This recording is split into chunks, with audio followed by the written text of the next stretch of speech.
If it seems that the cars and motorcycles which make up the fastest, most explosive motorsport on Earth are unstoppable and beyond the control of any outside force you could imagine, you'd be right, with one notable exception: Mother Nature. Here at 5,800 feet above sea level, she takes away a large portion of the oxygen the engines need to make their power. It truly is a place where these mechanical forces of nature collide with the actual forces, and pro stock car drivers will have their timing and instincts tested today in ways they won't be anywhere else. Conditioned to expect their shift points at certain intervals, the gearing used to counteract the forces of nature on the mountain will completely disrupt their well-honed timing. Funny Car and Top Fuel are fighting a two-front battle against the forces of nature here. Well, they can mechanically fight back against the lack of oxygen filling their engines by increasing compression ratios, adding more speed to their superchargers, and upping the percentage of the liquid dynamite nitromethane fuel the engines run on. They can do nothing to counteract the natural lack of downforce that this air brings.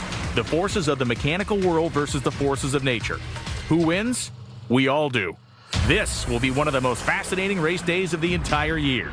The NHRA Dodge Power Brokers Mile High Nationals are coming up next, live on Fox.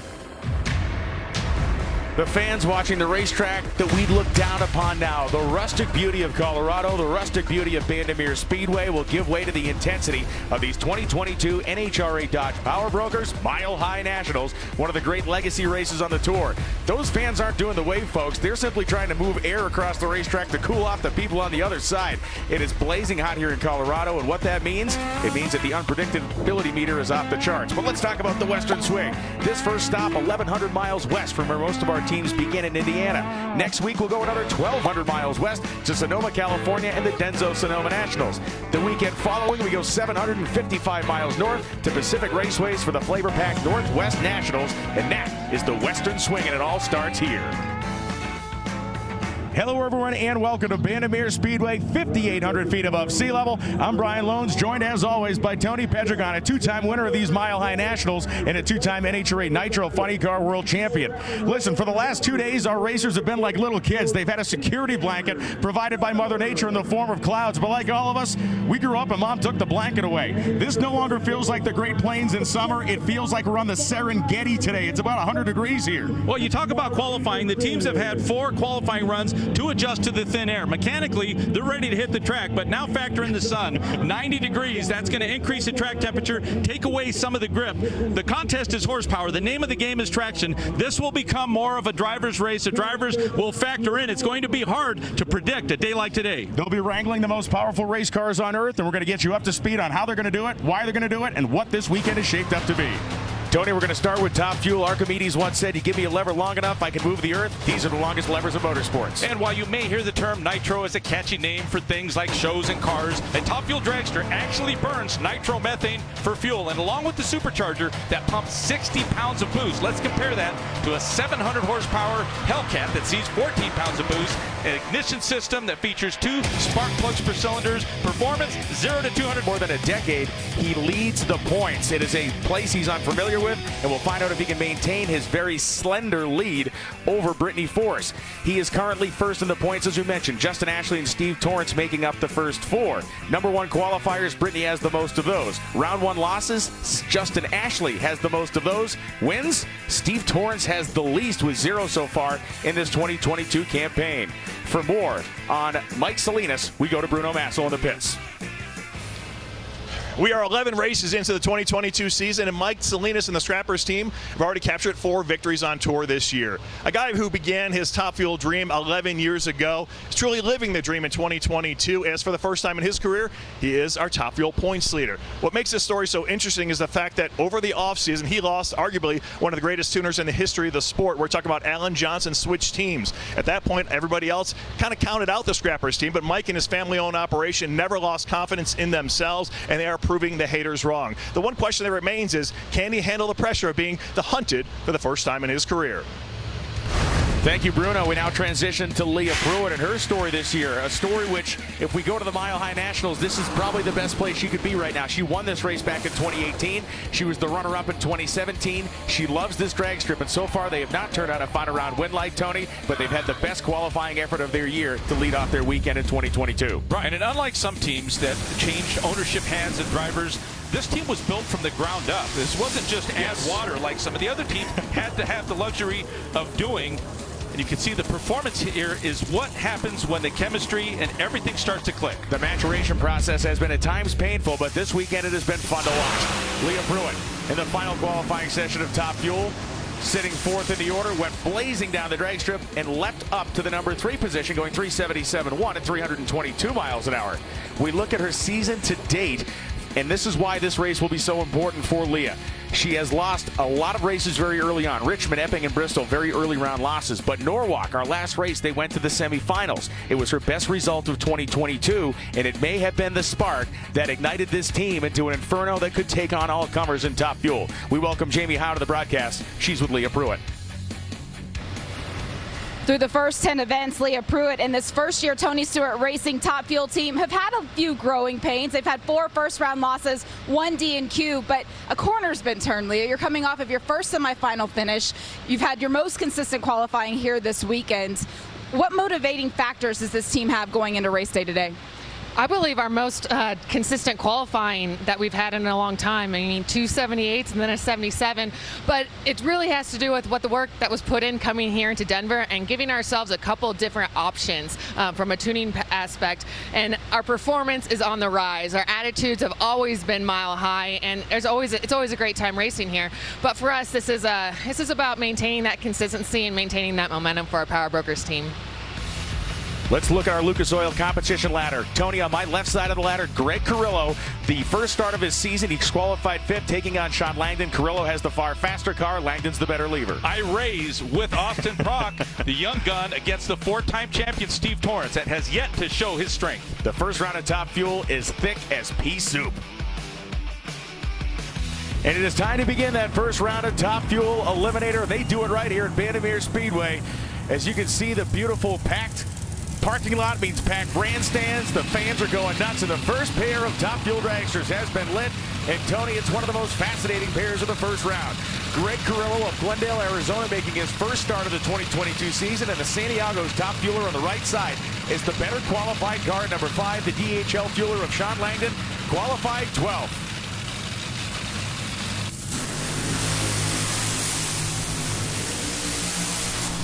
It seems impossible and backwards to say that Sean Langdon is the underdog against a man who has not been on the drag strip for close to a year, but he is. Well, for Greg Carrillo, the higher you qualify, the bigger the stage gets. They saved their parts for one race. Their tuner said, give me good parts, I'll tune it, and he's done exactly that. Let's go down to the starting line with Bruno Massel. Well, guys, I checked in with Greg Carrillo this morning, and he knows the enormity of this moment for him. This is the one time he gets to race out here in basically what he calls his hometown.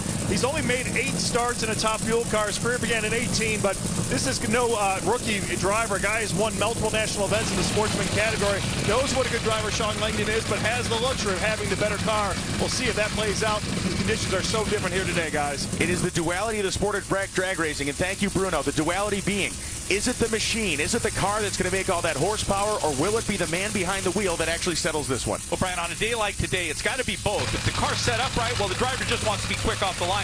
If the tires start to slip, the driver becomes a big factor. The Western Swing starts right now. They leave evenly. Carrillo's car smokes the tires. Langdon's car legs it to the finish line stripe. 389.1 at 312 miles an hour. The car twice ran 3.901 in qualifying. He runs a 389.1. Not the quickest run we'll see, but good enough to win. Well, this is exactly what we were talking about. When you have the conditions that change and there's no clouds to cover up the intense heat that the track is seeing, the UV that has increased, you see those 390s that Sean Langdon was running in qualifying. Well, they weren't very sparkly, they weren't very shiny, but on a day like this, if they plug that setup in that gets down the track, well, that's going to beat the tire smoker in the other lane. Greg Carrillo has exited competition, but we spoke to him earlier this weekend, and this week's E3 Encyclopedia is all about his hardscrabble team.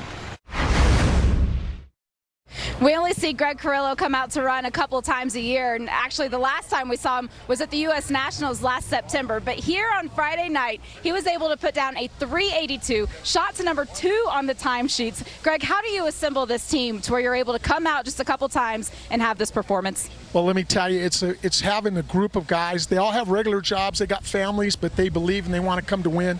We got great leadership with Glenn Mikers and Aaron Brooks, and we believe we can win here on the mountain. And we got Santiago supporting us like they do every year, and we look forward to coming out. So Greg Carrillo eliminated in round 1 as the fickle nature of drag racing rears its head. The crew chief's weather, this could be the cook's weather. 85 degrees, 108 degree track temperature. But Tony, why is that 108 degrees really not the true track temperature? Well, this track is very unique. It's the only track on the circuit that has coolers within the first 300 feet. So once you get off of those coolers, you go from 108 degrees to potentially close to 128 degrees. It's very interesting. We'll be watching that transition point. Tony Schumacher on the racetrack with Clay Millican. Tony Schumacher has had a highly eventful weekend. One of the most stunning pieces of slow motion video brings us to this week's Pep Boys. This is a repair for Pep Boys. There you see the front end coming up. The track was good. These front ends get a little bit light. And take a look at the throttle control for Tony Schumacher. Not many can do this, but when you're talking about an 8-time champion, but once he gets off of the throttle, that is a very hard landing. We're going to talk a little bit more about the chassis they're running. Landed like someone pushed it off the top of a parking garage, Bruno. Yeah, it was pretty crazy to see what happened with him. But from the other side of the perspective, you've got Clay Millican, a guy who has had one of his best weekends in qualifying in recent memory. He told me they've had an issue with this car having too much wheel speed all season long. Looks like the mountain has come to them here this weekend. The parts plus top fueler for Millican. Huge starting line advantage for Millican. Cylinders out on both sides for both drivers. A battle of attrition goes to Clay Millican. The driver from Drummond's, Tennessee is not leaving here yet. 3.906 at 282 to outrun Tony Schumacher's 412 at only 244. Well, Brian, a couple of things that additionally happen along with the temperature is when some of these cylinders lose fire. It's an 8-cylinder. The more fuel volume they can burn, the more power they're going to make. Take a look at that raw fuel coming out of the pipe for Tony Schumacher. Now that happens early in the run, minus 1,300 horsepower. That is the reason that Clay Millican was able to pull ahead. However, his car did the same thing, but later in the run. So Clay Millican will be very happy with that hard-fought result. A car that lived in the 80s in qualifying goes a low 90. That's Leah Pruitt leaving the starting line. When we come back, we'll see Leah Pruitt, and we'll see this woman, Brittany Force, driver of the Flavor Pack Top Fueler. She's the #1 qualifier, but will she be a round 1 winner? The Dodge Power Brokers Mile High NHRA Nationals on Fox is sponsored by Dodge. Domestic, not domesticated. A beautiful look around the terrain of Vandermeer Speedway. Our Fatheads Eyewear drone cam providing great visuals, and will continue all broadcast. Sean Langdon has advanced. Clay Millican has advanced. And on the starting line now is one of the great underdog matchups we'll have in round 1. The Flavor Pack Top Fuel dragster, Brittany Force, currently #2 in the points, held the points lead for most of the season until Mike Salinas stole it. And we have more on Brittany with Bruno. You know, Brian, talking with David Grubnick, Brittany's crew chief, he told me about the constant push to make more power up here in Denver. It's a definite struggle. He said the problem with pushing is you get to a point where the margin of error becomes a point, and that can be very dangerous. Perfect example is they tore up a bunch of parts in qualifying, pushing this combination. We'll see if they've got it dialed in here today. Terry Totten from Nebraska, the privateer underdog favorite here against Brittany Force. Force is out first. Terry Totten's going to keep her honest, but Brittany Force is going to get to the finish line first. 3.800 seconds at 327 miles an hour. Totten a game effort of 4:05.9, 282, the best run he made all weekend long, but it wasn't enough to hang with the mighty gold and blue Flavor Pack Top Fuel dragster.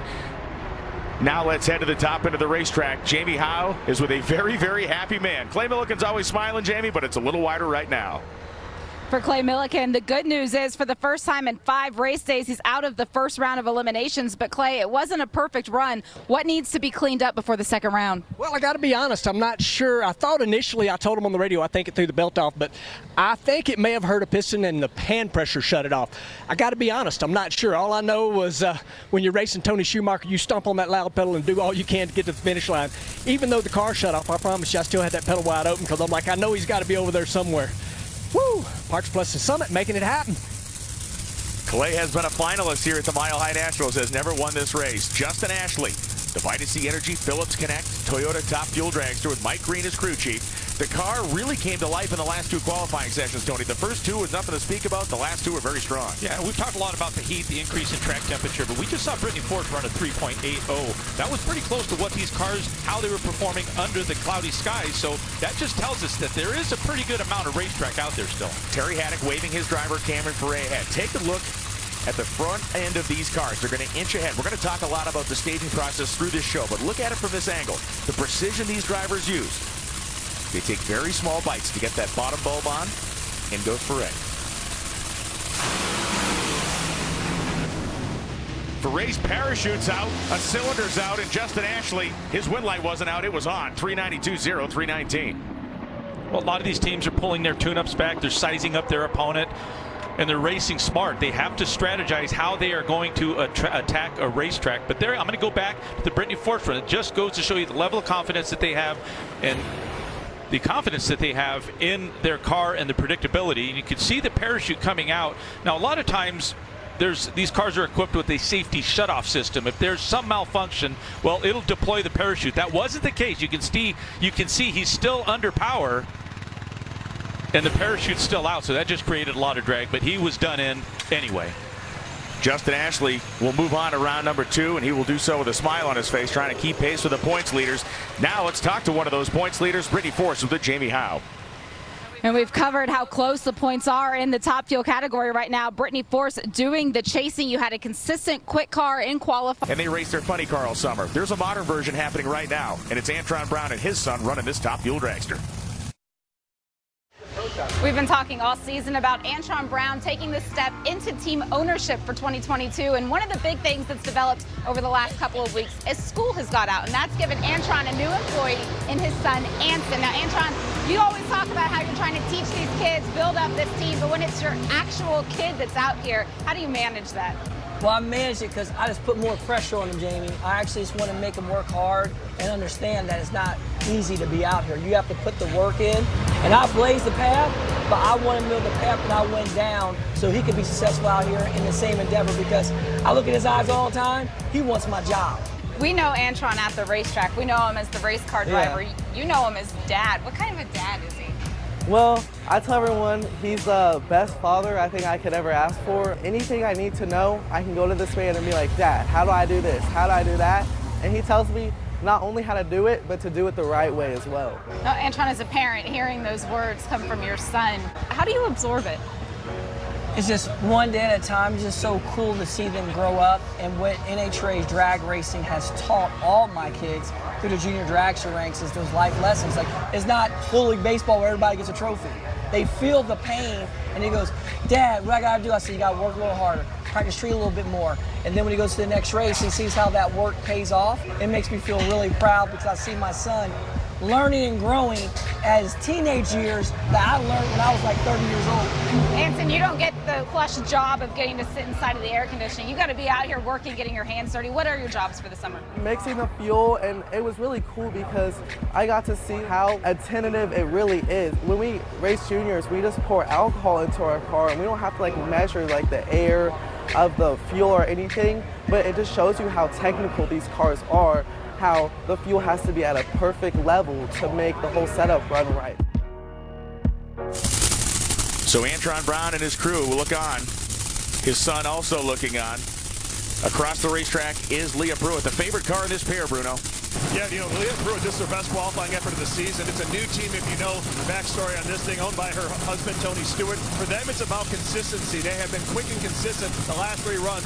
What they found was the first qualifying effort, they way overpowered the track. They feel that's a good thing because now they know how far they can go in terms of the line to cross here in first round.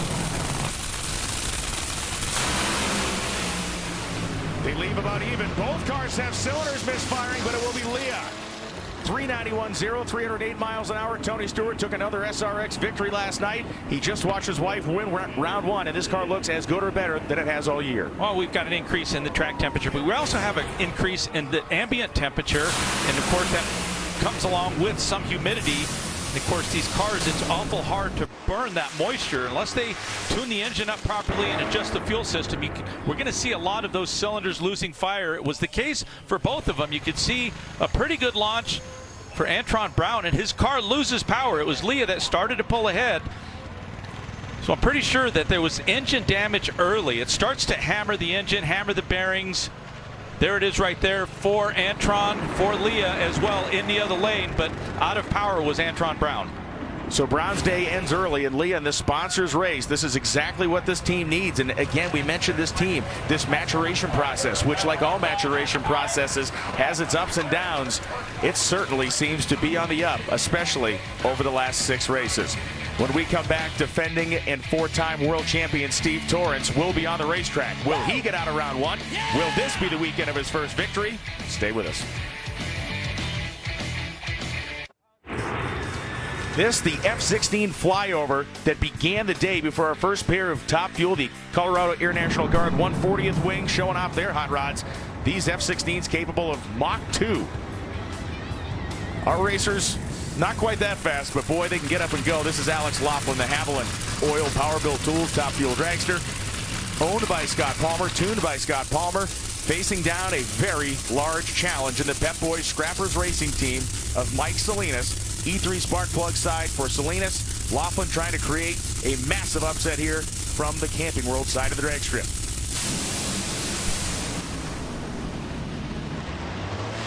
It will not happen on 7 cylinders for Alex Laughlin. 389.8, 321 miles an hour. Very interesting, Tony. We have seen a preponderance, 390s, 389s, and that 380 run for Brittany looks better and better by the second. Well, it just goes to show you the ability of the tuner, but for Mike Salinas, this is a good, clean, solid run. He's off the starting line first, and while many may not have counted on Mike Salinas being in the points lead at this stage of the year, when you win 4 races, you're not going anywhere soon.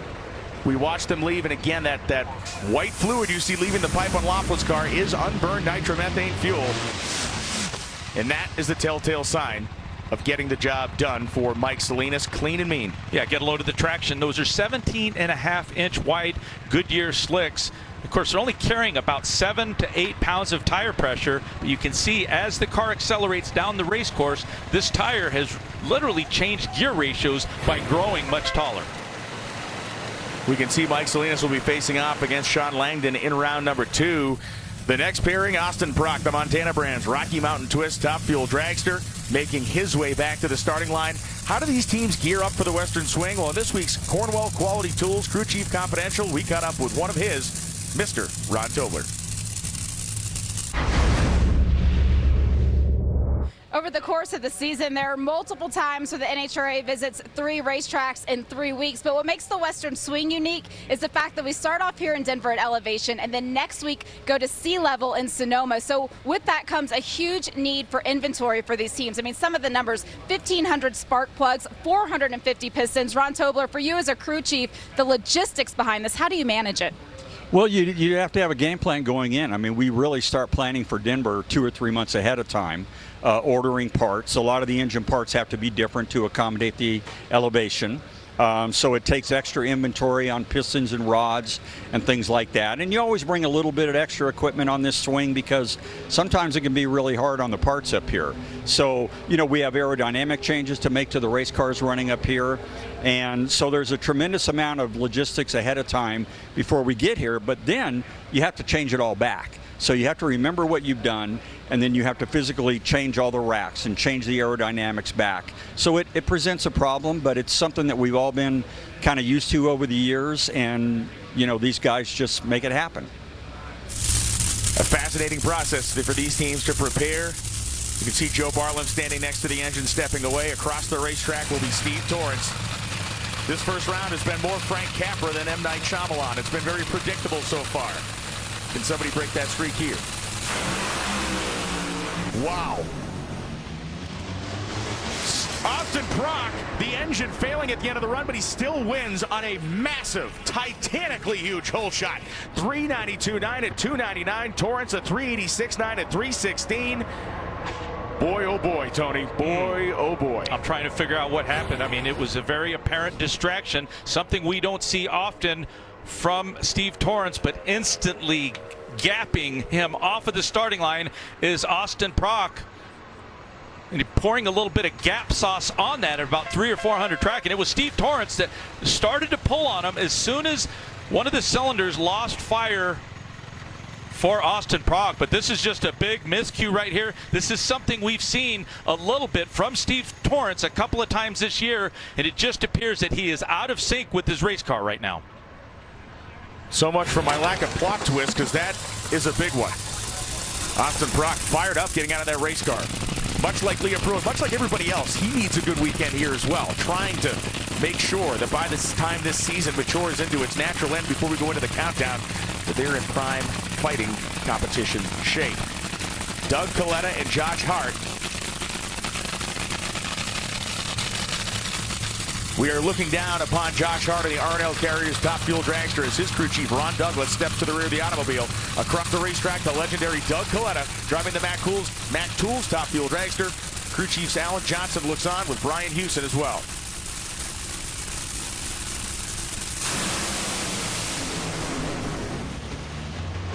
Hazing the tires at the big end is Coletta, and driving past is Josh Hart. Freight training him at the finish line, winning by only 7 thousandths of a second. 399.9 at 314 miles an hour. Doug Coletta had this one well in hand until the white smoke started to roll off the tires. Right from the start, we're looking at two quick reacting drivers. They were very conservative on this run. That could have determined the outcome of Josh Hart winning. That is a sad picture for the Mac Tools team. It's a very happy one for the R&L Carriers side. It is a duality of the sport of drag racing. It is agony and it is ecstasy. And a guy who experienced ecstasy is Austin Prock. He's with Jamie Howe.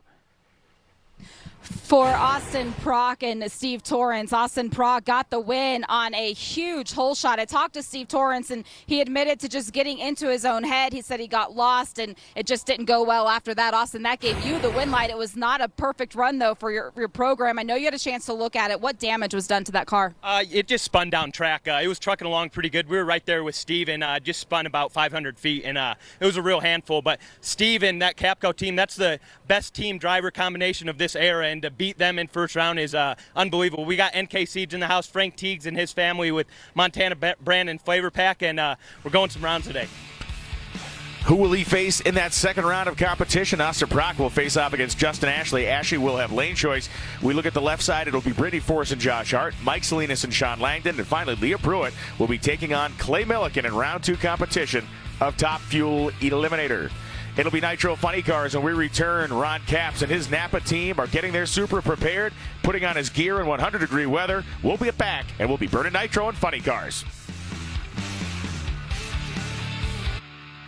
The Dodge Power Brokers Mile High NHRA Nationals on Fox is sponsored by Camping World, making RVing fun and easy since 1966. We are back in the pit area at Bandimere Speedway. You can see the nitromethane here coming out from under the awning as the crew working to warm up Matt Hagan's Nitro Funny Car, the Dodge Power Brokers pit camp, giving us that access. Dickie Venables and the crew getting some heat into that Hemi engine. This is what a funny car looks like with its skin off. It is a chromoly steel chassis, and Tony, there's a whole lot more going on than that. Well, and the name Funny Car could be slightly misleading since this car is equipped with a very sophisticated clutch and fuel management system that control the better than 8,500 pounds of torque, and that is the twisting force of the engine. Now, aerodynamic bodies designed by Ford, Chevrolet, Toyota, and even the Dodge Hellcat.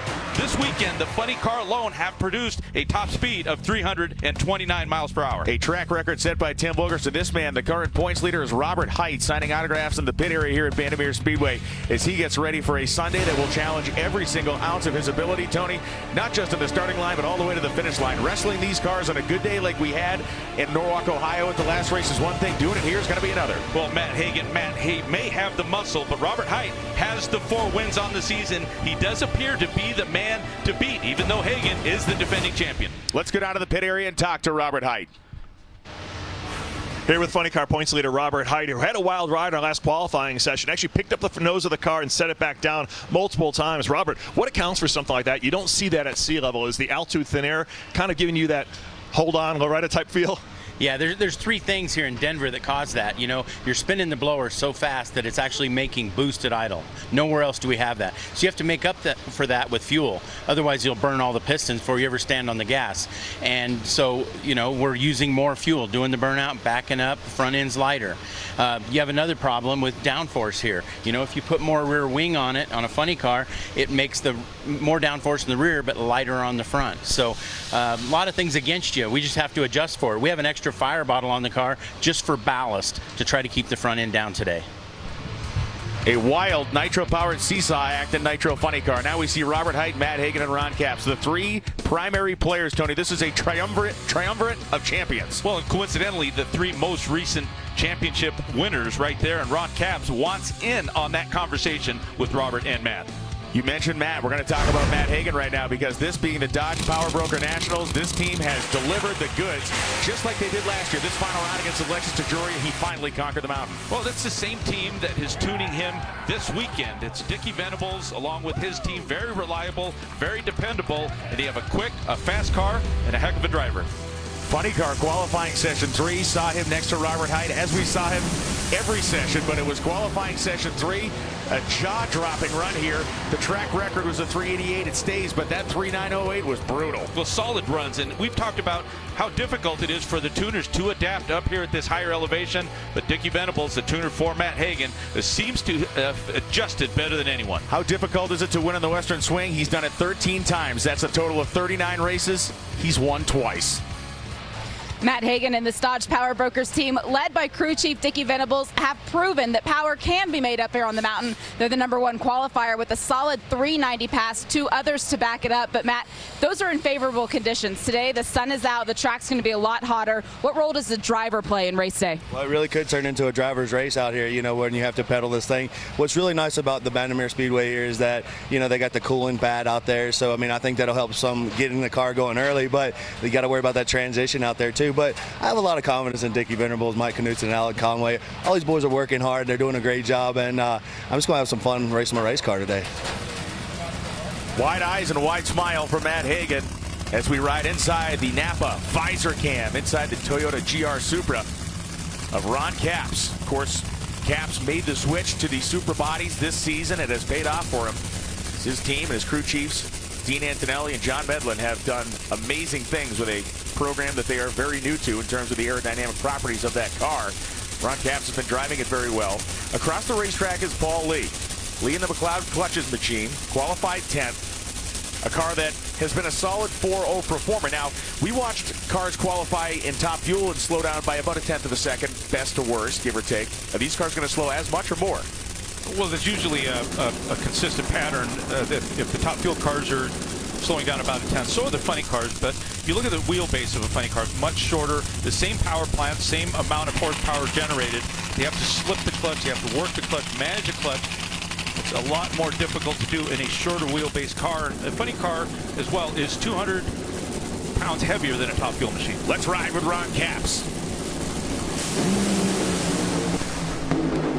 Identical reaction times. The header flames licking past the windows, and at the finish line it is Capps. 4:41.8 at 2:10. It was Capps because Paul Lee had problems earlier in the run, smoking the tires. Capps was able to get away with one here, Tony, plain and simple. Yeah, attrition. It's, you know, it's always about horsepower, but you have to manage it. You can see Paul Lee pretty much giving the race away early, breaking the tires loose. He had to get out of the throttle, and just about when he did that for the Napa car, it put his cylinder out. And it puts a lot more stress on the engine when the car's only running on 7 cylinders. And it appeared that the car shut itself off. There's the culprit right there. Still wide open throttle for Ron Capps. But watch when the car loses power. You can see the engine is detonating. This isn't really the header pattern that we normally would see. And there they are, the butterflies, the throttle blades closing. But fortunately, he had enough momentum to get to the finish line first. So Ron Capps will card another round win and take this Toyota onto the second round as he tries to keep pace with Hagan and Hight. Jim Campbell and John Force on the starting line. John Force has more victories here at this racetrack in funny car or in any other category than anybody else. Same can be said about his Western Swing victories. The Dodge Power Brokers onboard camera with Jim Campbell, the DePinto Logistics Dodge SRT Hellcat Charger. This team does traditionally short burnouts. They're waiting for John to begin to back up, and now they heat their tires. Very short scrub burnout here, and frankly, there's a lot of heat in this racetrack already. Back in 2018, John Force won his 149th NHRA Nitro Funny Car race on this property. As the body comes up, we take a look back at those Mile High Nationals, and Tony, when he won 149 back then, everybody thought 150 was going to happen like next week. Well, it just goes to show you the level of competition in this class area is against Ron Capps, but John Force has had the ability to really shine on the big stage, the big network shows when there's so much pressure on. And when it comes to these treacherous conditions, John Force is one of the best at negotiating, having the ability to get off and on the throttle when the car does break the tires loose. This week's peak, did you know, 25 Western Swing wins for John Force. Only 9 other funny car drivers of the sport have that many career race wins, not just on the swing. The Jim Campbell onboard Power Brokers cam there as we look across and see John Force. Force with a starting line reaction advantage. Campbell's car putting cylinders out at John Force, cruising to a 397.7, 324.59 miles an hour. He will move on to round 2. No, Brian, a respectable run for Jim Campbell. However, he was never really in the race. He was second off the starting line, and like so many other cars, as soon as he went wide open throttle, only 7 cylinders. Unlike John Force, burning 8 cylinders. This is a good run under these hot conditions. A look here for Jim Campbell as the gap begins to stretch down the racetrack for John Force, favoring his side of the drag strip. When we come back, we'll continue with Nitro Funny Car Eliminations. Robert Hight waiting in the wings. He will absolutely be doing his level best to move out of round 1, and Matt Hagan will face off against privateer racer Jack Wyatt of Iowa when we return from this break. World's biggest drag races headed back to Indy. 6 days of entertainment, over 20 racing classes, speeds topping 300 miles per hour. It's the Dodge Power Brokers NHRA US Nationals, August 31st through September 5th at Lucas Oil Indianapolis Raceway Park. And returning this year is the race within a race. Don't miss the Pep Boys All-Star Top Fuel and Funny Car Callouts on Saturday and Sunday. Kids 12 and under are free. Get tickets early and save at NHRA.com. The race that just never seems to end, the U.S. Nationals, and it will contain those special shootout races, the conclusion of the Pep Boys All-Star Top Fuel Callout. Torrance, Salinas, Ashley, and Forrest remaining, and they will be racing for that massive prize. On Sunday, we will have the Pep Boys All-Star Funny Car Callout, and that one has not been finalized in terms of who will compete in it yet. J.R. Todd is still trying to knock his way in there, Tony. Tim Wilkerson is on the 8th spot. J.R. Todd needs desperately to have great qualifying these next couple of races to unseat Tim Wilkerson. Now, Brian, coming into this race, J.R. Todd was able to gain 2 positions on Tim Wilkerson, but it's still going to be tough with only a handful of races left. The meter is running for that Pep Boys All-Star Callout. The next pairs up, we will see a Nitro Funny Car, Hight and Haddock, Hagan and Wyatt, Bob Tasker III, and Chad Green. The 2 snarling funny cars have completed their burnouts on the right side of your screen. That is Robert Hight, the Auto Club Chevrolet Camaro, making his way back. Hight comes into this first round as the number 2 qualifier, and the only guy he is chasing or was chasing through qualifying was Matt Hagan, who was just a scad bit better than him, 100 for 2 over the course of the 4 rounds.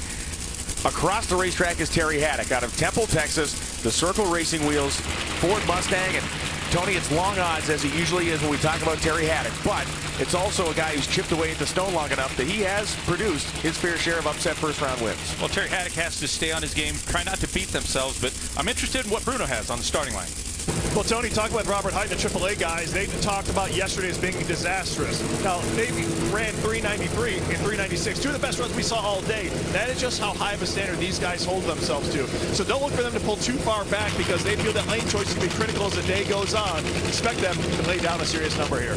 One of the things we've heard from some of the track specialists on the right-hand side, 300 to 400 feet, there are some undulations, some bumps in that racetrack. So that's why you see Robert Hight on that left side. That's where Jimmy Prock would like to keep that car parked all day long.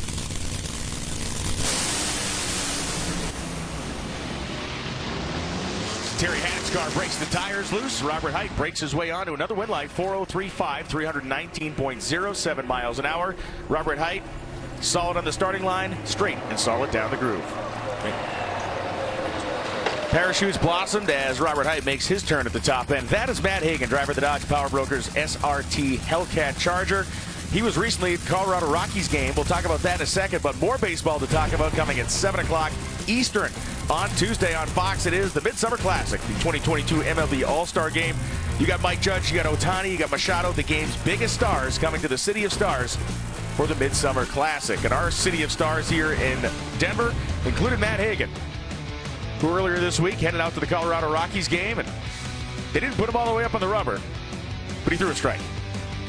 No, I think they looked at the build of this guy and said, you know what, we've got to give him about 30 feet to throw this ball.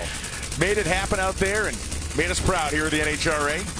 Matt Hagan currently lined up next to Jack Wyatt. Wyatt out of Seymour, Iowa. Wyatt has a history in this sport that goes some 50 years. He's a young man as a teenager, built a gasser. He was too young to drive the race car, had it towed to the racetrack, and one of his buddies raced it. Guy's had this sport in his veins for many, many years. Hagan smokes the tires! Jack Wyatt's gonna win the first round of Nitro Funny Car. 4:18.2 at 279. Tear up your ladders if you're watching at home, because nobody had that written down. Well, this is exactly why he's having a tough time stopping the car. You can see one of the parachutes is tangled up. We've talked about the thin air. Well, it has an effect on the braking on the parachutes. But this is exactly what Jack Wyatt needed to do. Run his own race, hope that Matt Hagan makes a mistake, and that they did. It is likely, in a career that has spanned the decades, as I mentioned, one of the biggest moments in this guy's life in drag racing. Unbelievable. It was Matt Hagan first off of the starting line, but Jack Wyatt is hanging in there. And right about now, I'm your Huckleberry. Jack Wyatt saying that's just my game. Stayed on the throttle. Matt Hagan's off the throttle. See him close those blades, trying to get the car to regain traction. This is very difficult for any driver to do. Matt Hagan, one of the best, but just too much power, too much clutch application. And in the other lane, Jack Wyatt was not making any mistakes. The Bojo's Pizza sponsor, Dodge. Good job.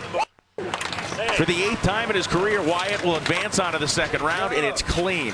Not a situation that looked like he ate out a bunch of parts. That is an unbelievable moment. Ron Capps is a first-round winner. Earlier, after his run, Jamie spoke to him. For Ron Capps, the momentum was there to push him across the finish line, get the win light, but it was not under power. What was going on inside the cockpit, Ron? Well, I think with our Fox camera, you can go right along with me. You talk an emotional roller coaster. I mean, you get up for the run, you leave, you don't know what the opponent's doing. You think a cylinder's out, you're not sure, you don't see him. Thankfully, NHRA implemented a great safety device where the crew chiefs can hit a button at the starting line and shut the car off if we know we're going to have a win. And obviously they did that. Another good thing, I don't think lane choice matters a whole lot here. But it's interesting to be blasting through there in the Napa car, and then all of a sudden you're looking at the finish line, getting ready to hit the parachute button, and it just quits. And really you don't feel anything major going wrong. So hopefully we don't meddle and hit the button, and we can fight to live another round. Up here on the mountain, you don't want to take a chance. And I think we were just trying to save some of those good Napa parts. You'll have an opportunity to use more of those Napa parts in round 2 as we look at Bob Tasker III in his Ford Motorcraft Mustang, and Chad Green across the racetrack, the Bond coat. Machine out of Midland, Texas. Body coming down for Bob Tasker.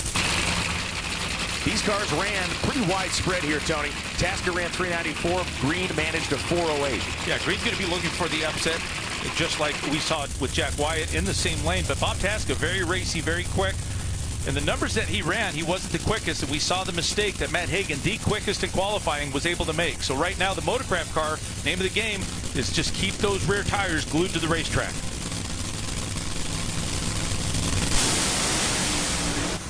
Chad Green's car losing cylinders as soon as he stepped on the gas pedal. Bob Tasker III scampers to a 399.4 at 315 miles an hour, outpacing Green's 413 and 302. A game effort for Green, but for Bob Tasker, exactly what this team needs after a solid outing a few weeks back. It is now time for Bob Tasker and his team to go to work for round number 2. When we come back, we're going to talk to the man who executed the biggest upset of the day so far. His first round win since Brainerd of 2009. Jack Wyatt's the man you're going to want to hear from, and we'll talk to him when we come back.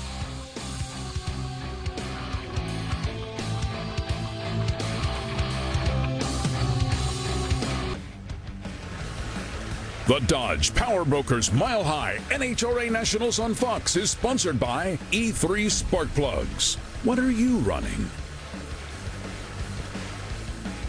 Panning for gold in the river. Tony was out there all week long, but he showed up for work today, so I know it didn't work out so good for him. The Dodge Direct Connection display, of course, this is the Dodge Power Brokers Mile High Nationals. They had the Dodge autograph session going this week. Selfies were taken, Sharpies were worn out, and a great lineup of Dodge Nitro drivers were signing autographs for the rabid fans here in Denver, Colorado. Cruz Pedregon is one of those Dodge drivers, but first we look at the DHL GR Supra. Well, CMR Roofing and Construction on this car for J.R. Todd. They're the hot track specialists, Tony. We expect big things out of these cars in the hot weather. Well, because it's been a little bit slow, but here again, we saw a smoke show with Matt Hagan. I'm sure that's on the minds of the tuners just before they lit these cars up.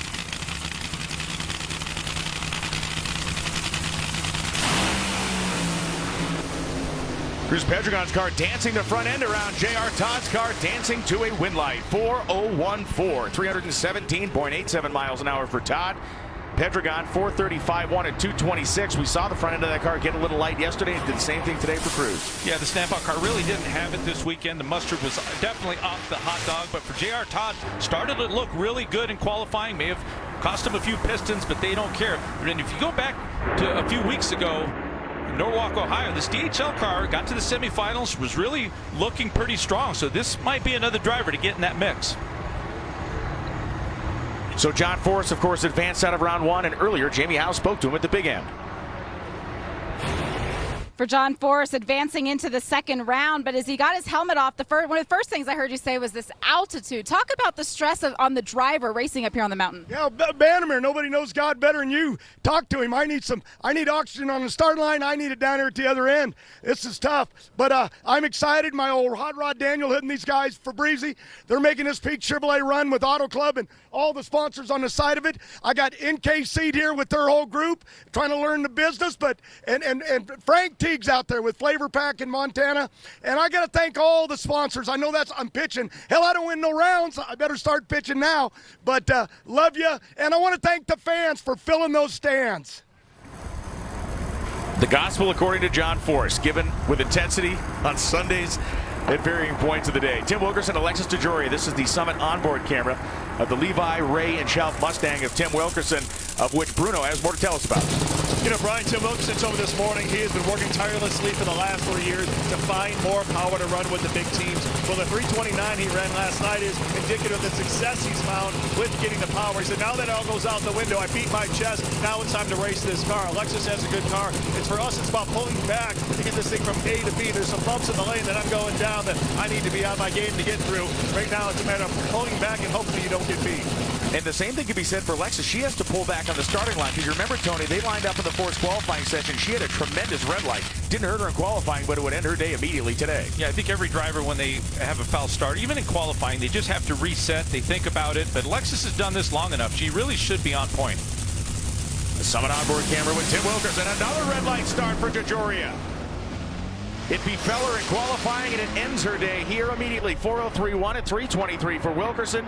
A nice run for Tim Wilkerson. Puts him in kind of that upper echelon. He will be racing Height next round, who ran 4:03.1. Well, Brian, I think the majority of that comes from her sizing up her opponent, looking at the performance of Tim Wilkerson during qualifying, and she's looking for an edge. Anytime a driver jumps the gun, they're just looking for an edge. It's really, it's tough to really focus. And you see the tree, you can see pre-stage, stage, and you see amber. That's when you leave. If you wait for green, you're too late. So just pull the trigger a little too soon. It's an automatic disqualification. We watch Wilkerson here in super slow motion. Now let's ride with Tim. This is what driving a Nitro funny car is like.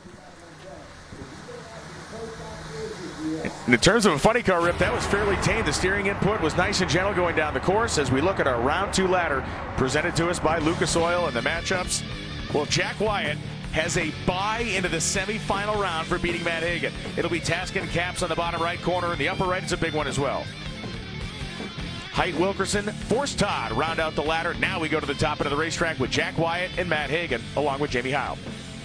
In a massive upset, Jack Wyatt gets the round win, and he is given a bye in the second round of eliminations. Jack, you say you barely changed anything, though, racing from sea level. How were you able to get this done today? Well, yesterday we made a bunch of changes before we made our qualifying run. We put a lot more supercharger on it, and we just hopped the motor up more, and then we got after the clutch. And hey, I got a little lucky, once in a while we don't run a lot, but hey, coming out and running guys like this, running against champions and stuff, it's a tough deal. People don't realize it. It's a tough deal, Matt, and you were on the losing end of it today. What will you take away from Denver to get ready for Sonoma? Well, I guess I need to get my hands dirty today so we can help Jack get through this thing, win this thing since he beat us. But, it's just obviously disappointment, very embarrassing to go out there and do that first round like that. I know we're better than that as a team. We just got to work hard, dig deep, and figure out where we missed it. But it's a hot racetrack. It's a tricky racetrack, and I don't know. It wasn't my weekend on the mountain. Last year, the mountain giveth to Matt Hagan, and this weekend, the mountain taketh away. She is trying to be the queen of the mountain, Erica Enders, and the contingent of pro stock racers will be up next when we return. Her name is Erica Enders. She is seeking a 5th world championship in 2022, and at this point in the season, she is off on a pace that even she, after the amount of wins, the amount of success she has had, has never yet seen. The competition has been mowed down left, right, and center, and she's going to try to do it here on the mountain today, a place that she's never won at. And Tony, she's going to be doing it in one of these babies, a pro stock car. Well, not without electronic fuel injection on a 500 cubic inch engine that does burn high octane gas. 16-inch wide, Goodyear provides the grip as the driver revs the car up on the launch at 6,500 RPM. Now, these cars are equipped with 5-speed transmissions. The driver will get through the 5 gears by the halfway point of a quarter-mile racetrack. How good has she been? She's been great. Here in Southern California at Auto Club Raceway Pomona, the longest continuously operating drag racing facility in the world.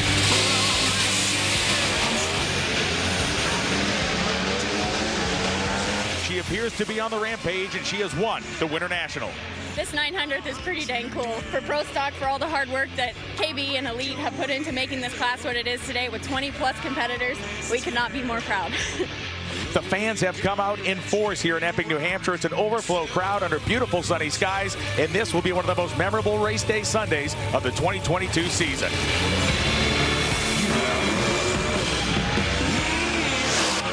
And Erica Enders has done it again, and her reign of dominance continues. You know, you're only as good as your last race, right? So we went home. All of our boys went to work in the engine shop. We found some power. I'm just excited to start the year off on the right foot. We're going to have some fun. This whole girl's running mean, and if I can go to work today, we'll be standing in the winner's circle again. And she has done it again. There is nobody in modern drag racing that has done it with the consistency that she does.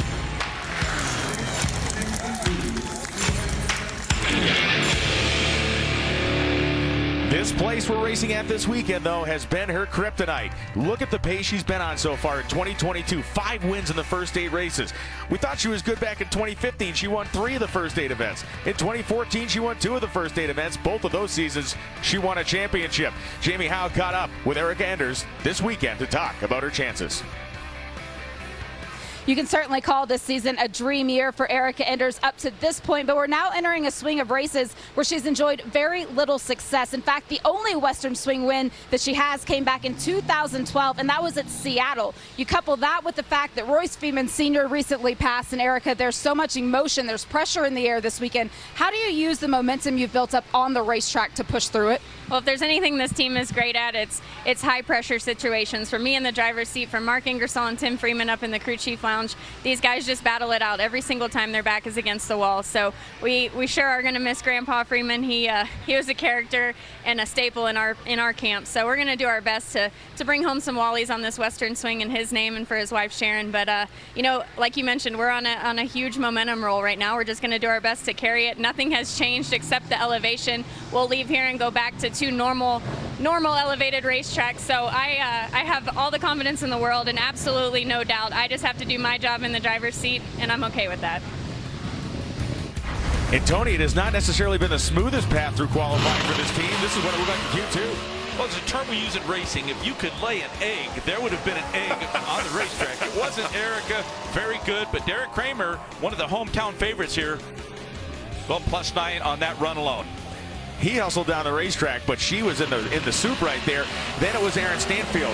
Her foil this year, her teammate as part of Elite Motorsports. Stanfield's car was on point all 4 qualifying sessions. They came out of the gate as the quickest car in sessions 1, 2, and 3. Then we came to qualifying session 4, and the cream shot its way to the top. Well, and you talk about Aaron Stanfield, and this is the reason I don't think there was a lot of cause for alarm. Their teammates, Aaron's car was running so well, and here comes Erica, just snagging that away from Aaron. Bulldozing her way to the front, 693 at 197 miles an hour. She was the first car out because of the poor performance in qualifying session 3. We had to wait all the way to the end of the session to see if Stanfield would take back what I'm sure he believed was rightfully his.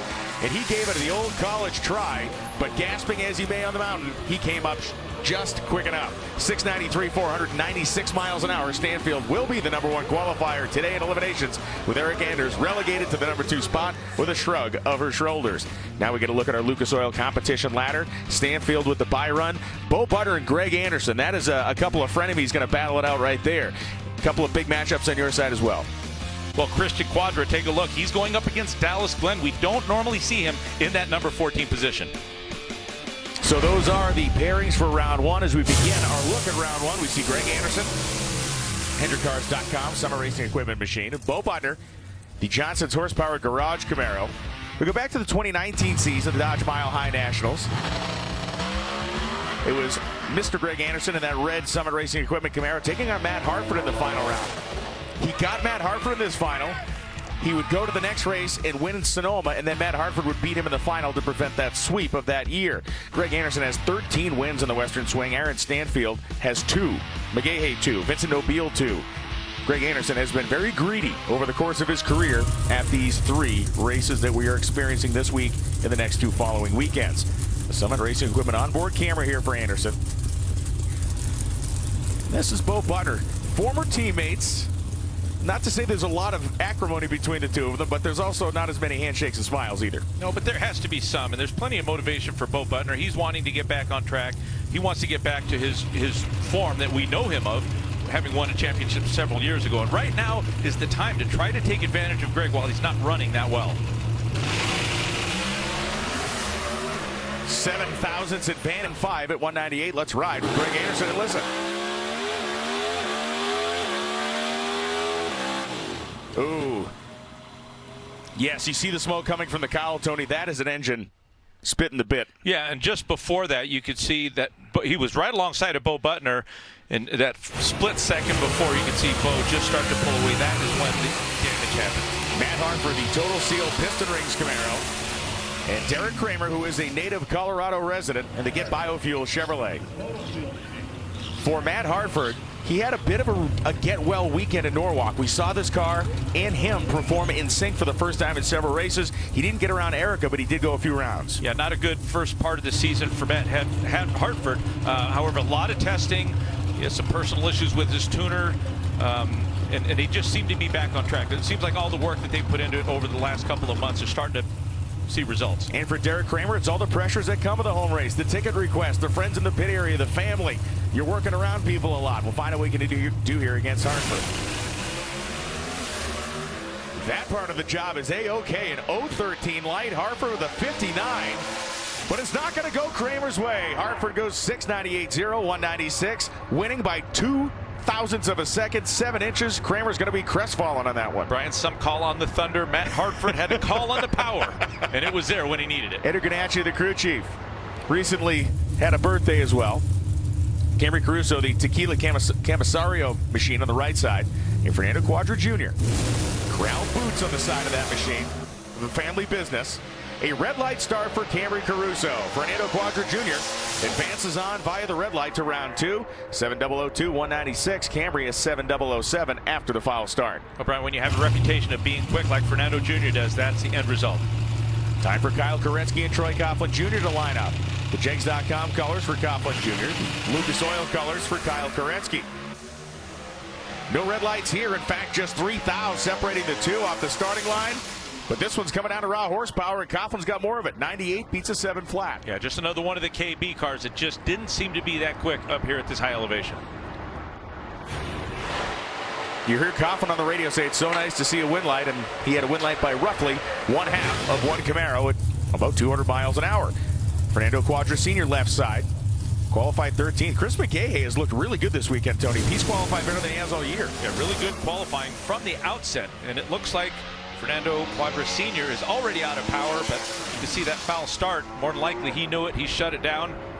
No avail. Chris McGahey still continues to run strong. And that is one of the quickest runs we've seen so far this round at 699.0. Christian Quadra, Dallas Glenn, 2 of the best starting line specialists. The Rad Torque Systems Camaro for Glenn. Quadra Corral boots on the side of his Mustang.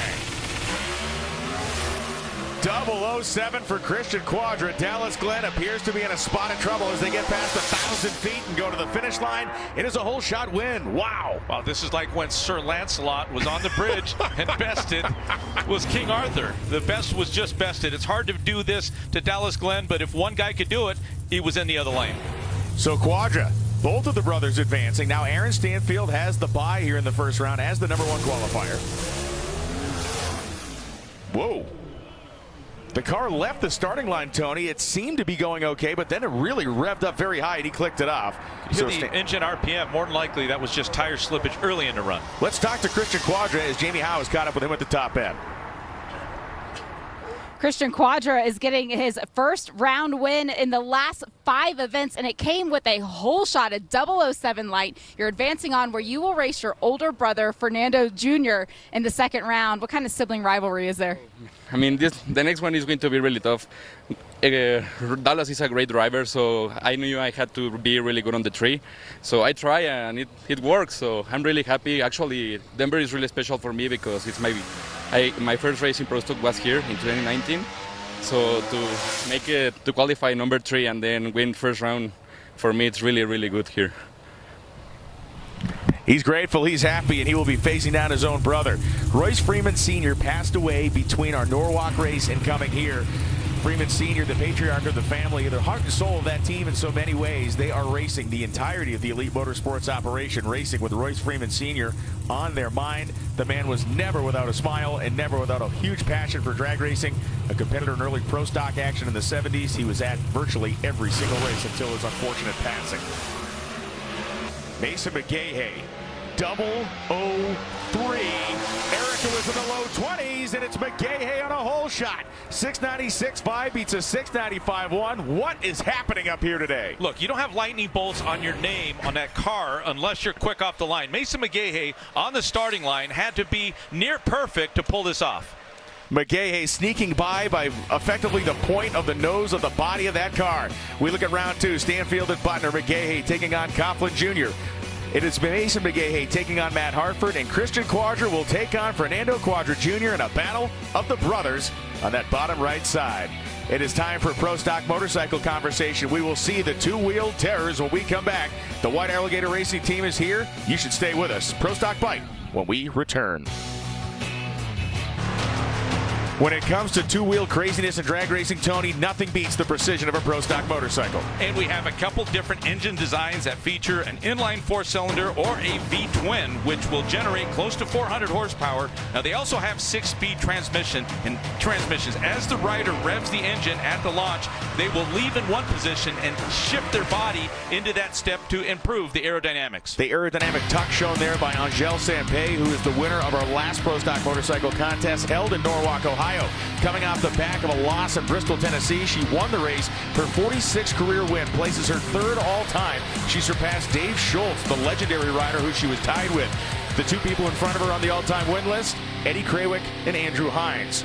And NHRA is a sport that has long celebrated championship women drag racers, and they continue today with Erica and Angèle. They won the event in Norwalk, sharing the podium. In all classes, NHRA female racers have won at the same event twice, 49 times, meaning 2 female winners at the same race. The pro categories, 2 women have won at the same event 12 times. Erica Enders has 9 wins at the same event with another woman, the most of any female racer in NHRA history. Let's talk to Angèle Sampey. She's with Bruno. Angèle Sampey riding a mile high as we roll into Denver. Off of that big victory the last time we saw her in Norwalk. Angèle, you came off of a tough loss at Bristol, bounced back with a vengeance in Norwalk. What did you change mentally, and how did you prepare for that big victory last week? I changed a lot mentally, but I'm not going to tell you at all because then I'd be giving my secrets away. But I would just say I found some inner peace and dug down and found what I used to feel when I first started racing, and that's just how to believe in myself and how to believe in my team and trust my equipment. My Vance & Hines Mission Suzuki is one evil beast. I know she has what it takes. Andrew has what it takes.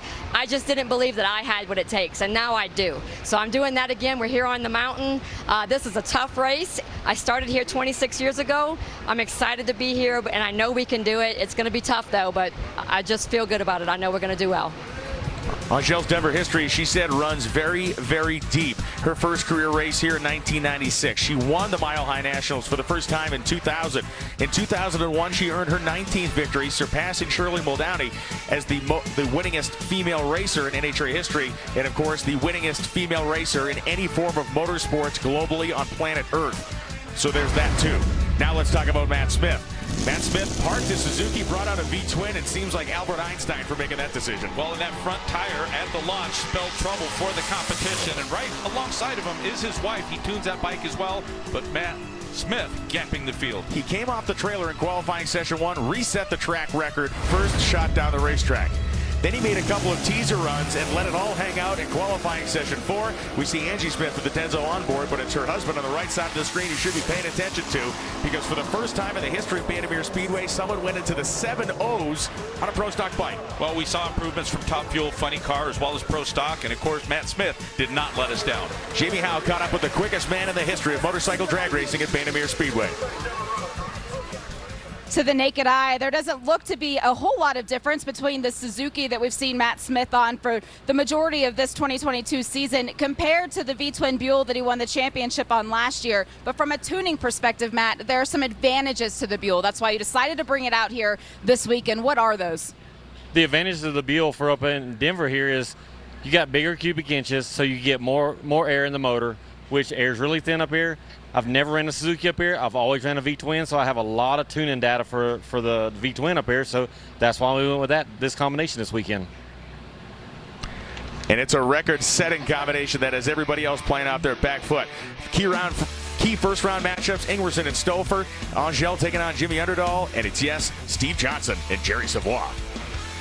Round 1 highlights. After a great first round of Pro Stock with some whole shots and red lights, we move right into Pro Stock Motorcycle. Mark Ingwerson and Karen Stouffer. Ingwerson, the great surge in his program this year. And Ingwerson, we talk about how good this guy can be, and off it is, a 002 light. Karen Stouffer at 53 is just not going to be in the frame here. A whole shot win, 724 beats a 721. Tony, when we take the superchargers off, it's whole shot city in these naturally aspirated categories today. Yeah, and you go back a year ago, I mean, Karen Stouffer has always been one of the quickest off the starting line. Seems to be having a problem this year. We look at Angie Smith, the Denso onboard motorcycle camera for the Denso machine that she's riding. Lined up next to Gianna Evaristo, the Scrappers Racing Team machine. And Gianna puts 0.04 of a second on Smith, who is wrestling her motorcycle down the opposite side of the racetrack, but has plenty of that Matt Smith racing horsepower. 716.6 at 187. Gianna at 737.1. Credit to her on the starting line. Yeah, Gianna did exactly what a good rider should do. Try to get off the starting line. She knows she is at a slight performance disadvantage. You take a look on the left side of the screen, you can see how Angie Smith just overpowers Gianna by mid-course. Sitting up, slowing the bike, and moving on to round number 2. Remember, she was the number 2 qualifier. Ryan Ehlert, the El Bandito Yankee Tequila machine. Vitus the energy shot on there as well. Ehlert lined up next to Joey Gladstone, and Ryan Ehlert goes 100 red. Gladstone, the finalist in Norwalk, Ohio, takes a 008 green to the house. 717.3 at 186 miles an hour. Teammate Corey Reed walking away, the J&A Service sponsored bike. 734.1 for Ehlert. This week's Suzuki Science of Speed, we caught up with Joey to talk about Fast on the Mountain. Here at Pro Stock motorcycle rider Joey Gladstone to kind of break down for us some of the changes he has to make on his bike to be able to get this thing to run a little bit up here in mile-high conditions. Joey, so what are some of the modifications you have to do? Well, you could probably guess we have to make some fueling changes. You know, everybody could probably guess that. But a couple of other things that we do is we'll add 3 teeth to the rear sprocket, maybe 4 depending on, you know, your tune-up. And the biggest thing is we change the clutch. Normally we have 8 frictions and 7 floaters in the clutch. That's how the clutch works. So we will go and take a friction and a floater and we'll swap it, essentially giving us less clutch, less friction. And what that allows us to do is free up the engine so it doesn't bog off the line, because we're down 27%, you know, horsepower here.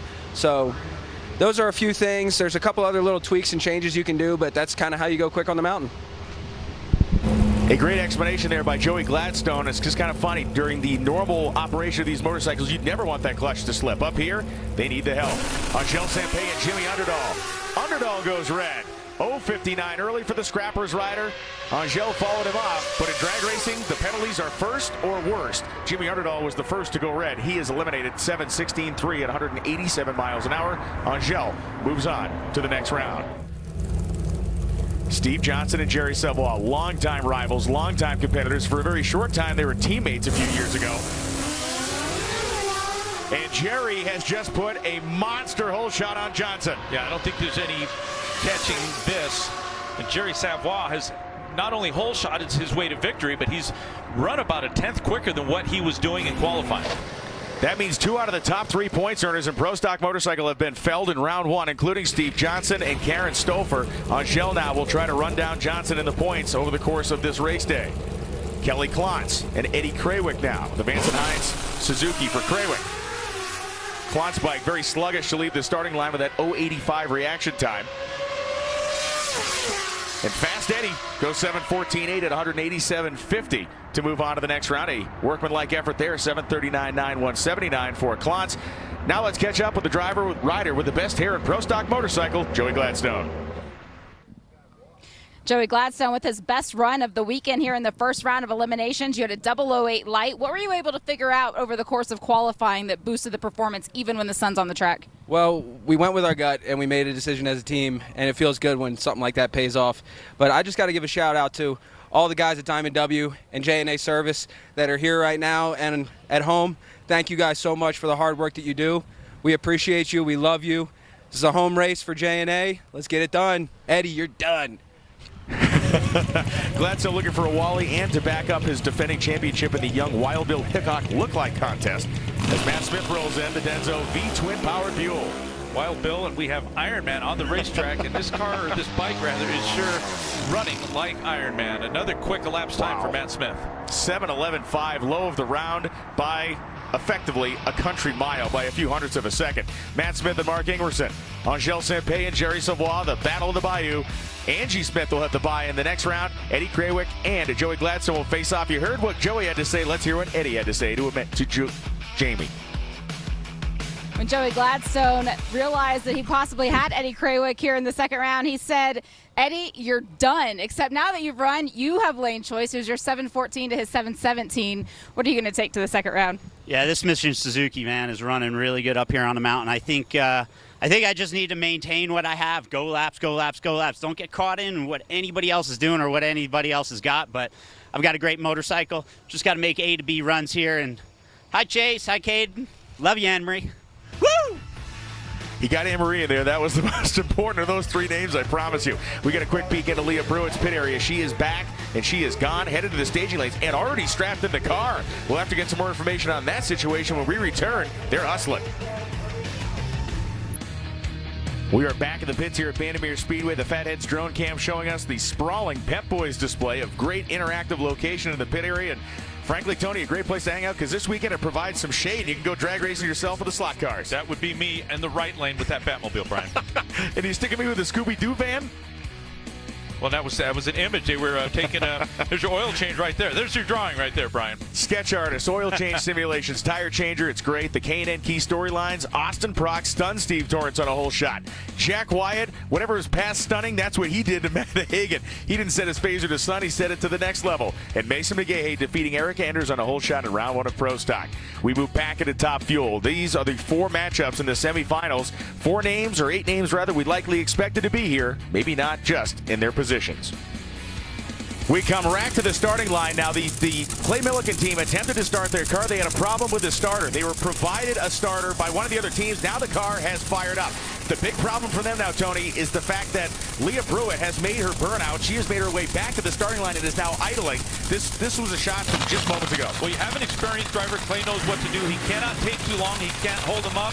I'm very surprised he did a burnout beyond the starting line, but he's going to back up quickly and get this car pre-staged. Yeah, he was off the gas very quickly there, gets the car backed up. This is a man who is a consummate professional inside this race car. If there is anybody that has the acumen to shorten that routine up and maintain his presence, it is Milliken. On the other side of the racetrack, it is Leah, who has now been made to sit there and think about it. One of the things Leah may be thinking about, and I know the crew chief's thinking about, is how much fuel is coming out of the front of that tank as this car idles for much longer than they expected. Well, of course, the tuners have to hope they've set these cars up and pulled them back because it is hotter.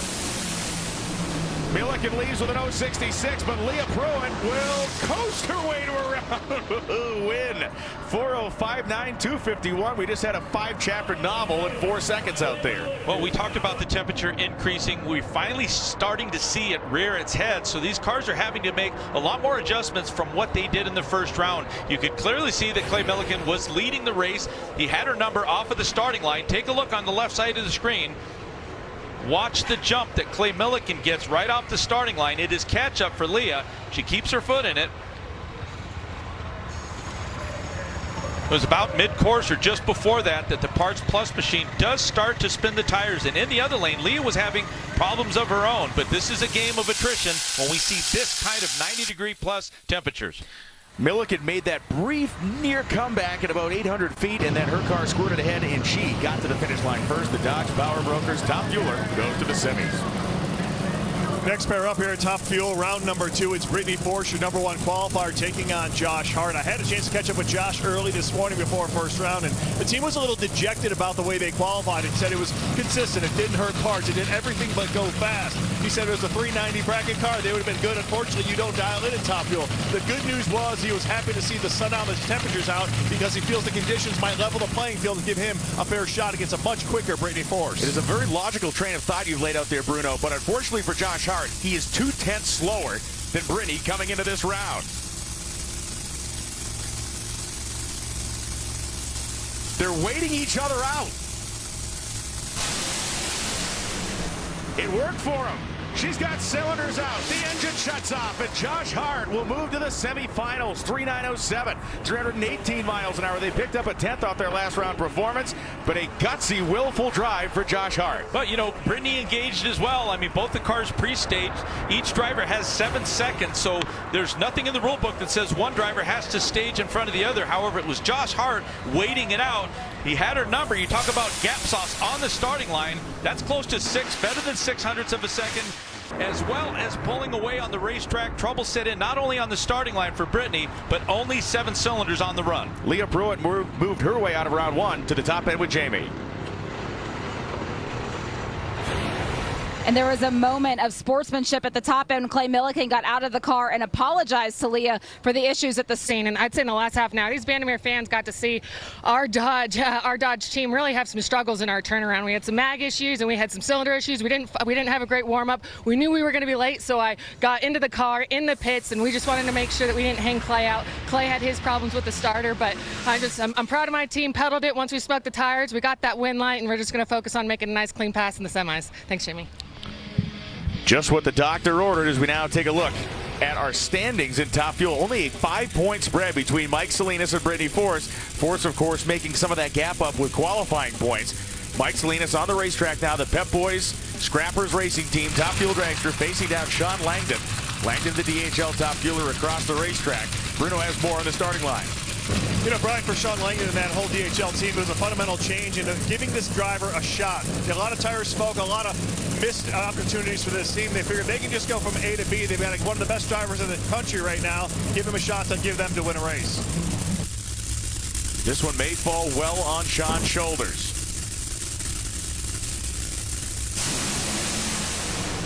Salinas is out of the gate first. Salinas has cylinders out. It is Sean Langdon. 387.1, 315 miles an hour. When we go to Mike Salinas' home track next week, he'll have a 5-point lead over Brittany Force. Salinas gets outrun with misfiring cylinders at a 390. Well, Sean Langdon is always one of the quickest drivers off of the starting line, but Mike Salinas said, that's just my game. Got off the starting line, but could not hold it. He was 1 cylinder away from overpowering Sean, but this is the strength of this car, is getting down a hot track. The hot track been conquered this round as Justin Ashley and Austin Prock will take their sides and take their shot at it. The Fatheads drone cam looks down on these cars and down on Bruno. What's happening down there?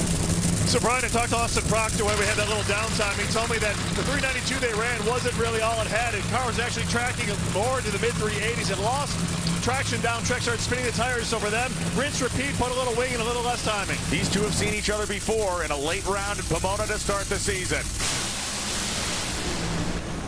Austin Austin Brock left first, hazing the tires, trying to save the run, and it is another battle of attrition with Justin Ashley moving ahead. 4:14.4 at 291 miles an hour, 4:72.1 at 194. Was not a Picasso, was barely a finger painting, but he'll take it. Oh, look at all the spark or smoke from the engine. That is more engine damage. These teams are running these cars hard. They're spinning the tires. The drivers, some are getting off the throttle, some are not. But you can see only 7 cylinders right there. We're seeing a lot of this as the temperature increases. It's harder for these tuners to tune, to adjust the fuel system. They're taking clutch away. It lightens the load off of the motor. It revs up a little higher.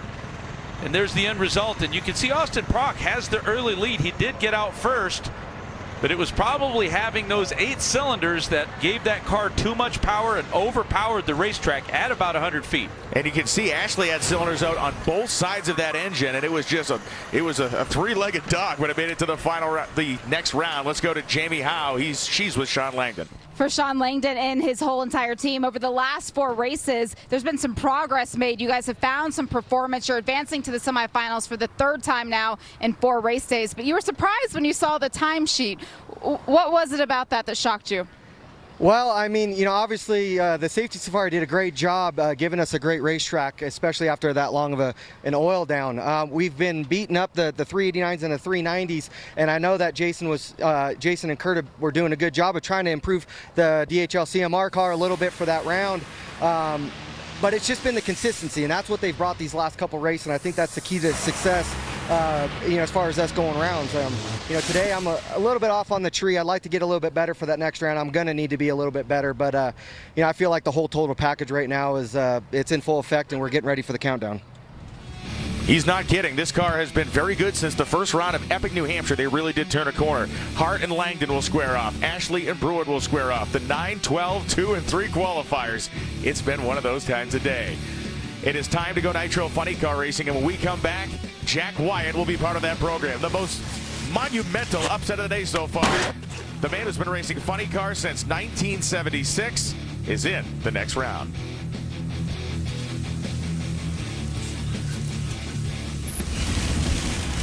We are back at Bandimere Speedway here, getting a look at really a little lake just across from the drag strip here. All kinds of folks out there having a great time. They're mountain biking. You know, people in this area of the country, Tony, they really have a strong affection for the out of doors, which one would expect. It's a beautiful place to live. That is not for me right there, Brian. I'm afraid of heights. I'm panning for gold. I can do that. We get a look here. That guy looks like an original 49er on the left-hand side there with that beard. Wow. Brian Loans and Tony Pedregon at the booth. We have Jamie Howe at the top end. We have Bruno Massel at the starting line, and that's Robert Height, the Auto Club Chevrolet Camaro. Most wins at Denver among our active competitors. John Force, as mentioned earlier, the leader by a long shot. Robert Height with 3. Cruz Pedregon's been eliminated. He has 2. You see Caps, Wilkerson, and others with a single. We take a quick peek at our funny car ladder to see what's looking for round 2. Jack Wyatt the bye, Taska Caps, Height, Wilkerson on the starting line now. Then it's John Force and J.R. Todd. Levi Ray and Shout Mustang for Tim Wilkerson. What do you got, Bruno? My God, it's going to be a guessing game. We're talking to the 2 crew chiefs as to what they decide to do because they've been sitting here so long with these tune-ups in the car. They can make small changes, but basically they come up here when they come up here in terms of compression ratio. Before the oil downs, well, Tim Wilkerson told me that he was going to be able to go rinse and repeat the run he had before.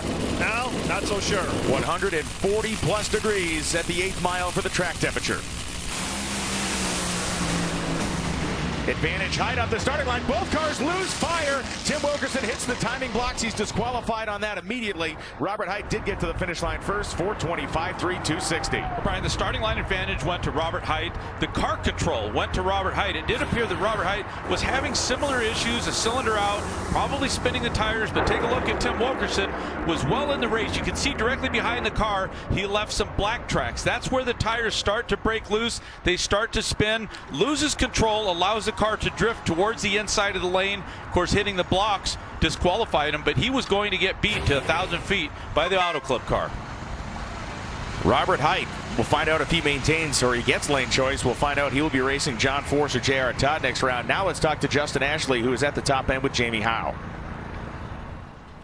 For Justin Ashley, there's a little bit of disappointment as he's advancing on to the semifinals where he will face off against Leah Pruitt. Disappointment coming because of the oil that you laid down on the racetrack, also the attrition to the engine.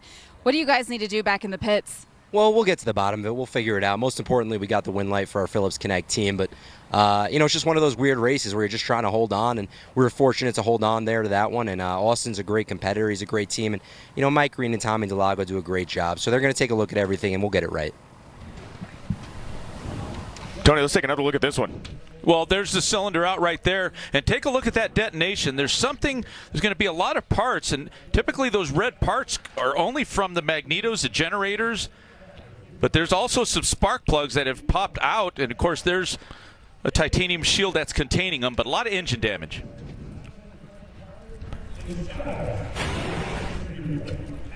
Of course, the Christmas tree, an iconic part of every drag strip. The 3 yellow lights, the green light, and the red light. We use a pro-style star tree in this form of drag racing, meaning all 3 of those lights flash at once after both cars are fully staged. You leave on time, the green light shines back at you. You leave too early, the red light means you're done. That's the tree, and these are the 2 cars in the starting line. J.R. Todd, the DHL Supra, and John Forrest in the Peak Blue Def Chevrolet Camaro. Pretty fun fact here, 200 Western Swing career round wins after winning round 1. And that actually gives him overall for his career 1,401 round wins. Astounding numbers. Well, for John Forrest, he just loves these conditions. It is hot. It's very treacherous. You're really not racing your opponent. You're racing the conditions, and nobody has done it better on this Western Swing than John Forrest. We're going to watch how these drivers stage the cars. How far does he drive in between that 11.5 and 18-inch zone?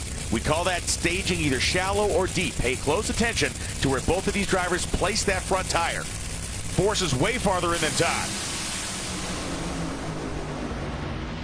They both spin the tires mid-course, but Forrest survives first. 406.5, 317. That was going to be a squeaker if they both held on. Well, credit to both of the drivers. Very good off the starting line, but a lot of credit to that man right there, the tuner, for John Forrest, getting this car down the racetrack, not really spinning the tires, but you can see that is death smoke for a nitro engine. It doesn't appear that there's much oil on the racetrack, but some engine damage, but it sure is a lot better to have engine damage and win the round versus having engine damage and getting to the finish line second. So John Forrest gets the win light using a strategy known as deep staging, which did not affect J.R. Todd in 1 iota. He used all that available staging real estate we showed you. You know, Brian, one of the things that it does when you deep stage like that, it takes skill. It requires a certain amount of brake pressure and the ability for a driver to do that and not break focus. John Forrest is one of the best at it, and he stayed on course. That super slow-mo showed you 2 things. It showed you both cars leaving the starting line, but it showed you J.R. Todd reacting quicker, and he had an 058 light. Now, John had an 066 light. In reality, if John had staged at the same point Todd did, his light would have been far worse. John Forrest slides down the body as we look inside the GR Supra of Ron Capps, the Napa onboard helmet cam here for Ron. Gave us a great view in the first round. Body comes up, and what are these crew guys doing? Well, you see one taking the throttle stop off over towards this side of the motor. One crew member is checking the idle. You have somebody looking at the digital dash. You can look at oil pressure, cylinder temperatures, but mainly the engine idle. They want it at 2,500. They want to make sure it's right on their mark. 100 RPM too high, it's going to have too much power right at the step of the throttle. The Ford Motorcraft Mustang. Bob Tasker III, his team having already gone through the ritual, which we watched from inside the funny car of Ron Capps. John Schaefer, who's hand in hand with Mike Neff to tune for Bob Tasker III. Great look here for Ron Capps inside the hot rod.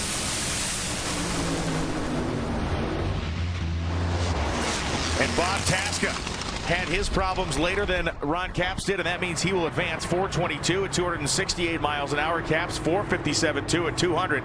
As much as we talked about this morning, this is a race of survival. Well, you can see all these drivers are really upping their game. 2 good, quick, leaving drivers off of the starting line. And Ron Capps quicker in 60 feet, quicker in 330 feet, but it was some fancy footwork, some very smooth, good driving by Bob Tasker. When his car lost traction, he was able to feather the throttle slightly better. Now, Capps was at a disadvantage because his car broke the tires loose early, but we're talking about 140 degrees off of the coolers on the racetrack. The temperature 90 plus, but feels like 200. It really does out there. Ron Capps is retired. Jack Wyatt is next up. He had the huge upset in the first round, beating Matt Hagan. He advances to the second round for only the 8th time in his career, the 9th time in his career, the first time since 2009 Brainerd. The question we're all asking ourselves is whether he will try to make a full pull. Now, he's completed a burnout. We may have expected, I expected he might have fired the car up, Tony, and simply staged it as to not force his crew into a hardcore turnaround. But it looks all the world like they're going to make a run. Well, I'd love to say that it would. There's some potential he'd make a full run, but let's realistically think about this. They do not have near the inventory that some of the teams they're competing with, and more than likely going to stage the car like they would have to in order for them to advance to the next round. But I cannot imagine that he is going to go wide open throttle and run this car beyond 200 feet. There is one person on this property that has run funny cars longer than Jack Wyatt, and that man's name is John Force. Jack Wyatt first began racing funny cars in 1976. He has competed in virtually every sanctioning body that has ever existed in drag racing in these cars. He has won in virtually every sanctioning body that has ever existed that these cars have competed in, except this one.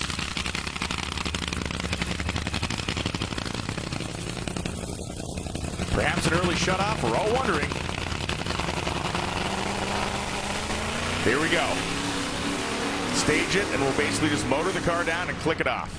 You know, the funny part about this, you think about a performance car. I mean, this car is going to idle down the racetrack probably in 8 seconds. He went 10:38 at 94, shutting the car off a couple hundred feet into a run that he idled off the starting line to make. That's how brutally powerful these things are. So Jack Wyatt is a great story. He's a Cinderella story at this race. Back at the 1985 Mile High Nationals, this is where we go for this week's Dodge Tales from the Strip. The Cinderella story at that race, a guy named Eddie Hill. And in 1985, he had started running Top Fuel. Now, this is the 86 race. It took him a full calendar year to win a round. He did not win the race, Tony, but he made the final round. The reverser broke in the car. They pushed him back, but a guy you're very familiar with did win the race. Well, he was such a very popular driver, but there is Larry Minor, one of the original super team owners, but there's Eddie the Thrill Hill, and believe me, he earned that nickname. The place went berserk for Eddie when he climbed out of that car, and his career went on for many years. Jamie Howe is with Bob Taska III. And when Jack Wyatt goes on to the semifinals, it will be Bob Taska that he is racing against. Bob, you had problems of your own on your run, smoked the tires, you had to pedal it. What is that process like from inside of the car? Well, on Sunday, it's whatever it takes. I tell you one thing, I'm glad this is the first race of the West Coast Swing, not the last. These are such challenging conditions for the drivers, the heat, the altitude, the crew chiefs making adjustments right up to the last minute. I figured something was going to happen at half track where Caps and I would have to pedal it, and fortunately we came up on top. Let's see if we can get this thing into the final round. And this is the semifinal round in Nitro Funny Car. We saw Jack Wyatt go down the racetrack. He'll face off against Bob Taska III. On the opposite side, the teammates, Robert Heidt and John Force, will face each other down. Pro Stock Eliminator is next. The Pro Stockers have been waiting patiently for their shot, and we'll see them when we come back as Randy Lynn Shipp gives some last words of encouragement to her beau, Mr. Bo Butner. Stay with us.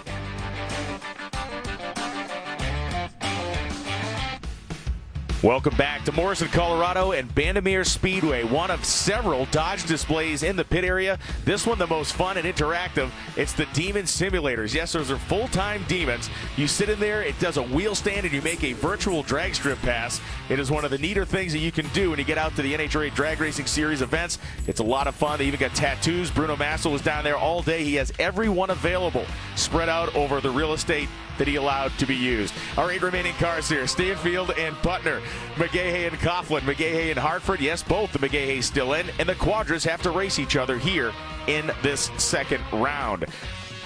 Now, Bo Butner has been having a heck of a season. He's kind of growing into this new program, the Johnson's Horsepower Garage sponsorship. We ride in the car with Bo as he does his burnout. You know, Tony, we talk about all the newness in the world of drag racing. We spent a lot of time talking about the Nitro teams, but for Bo, this was a brand new race car to start the year at Pomona, and they are still coming into their own. Well, it really takes time to develop a combination on a new car, get the driver adjusted to it. You know, when we hear the name Bo Butner, the expectations become really high. Of course, the level of competition doesn't help either. In Gainesville, his first really big notable round victory came with a whole shot win over Eric Anders in front of a packed grandstand, as it always is down there in Florida. Incidentally, Gainesville will be the starting point of the 2023 NHRA Drag Racing Camping World Series, but we'll get more into that later on. Today, he raced Greg Anderson here in Colorado and took out the defending world champ on this run.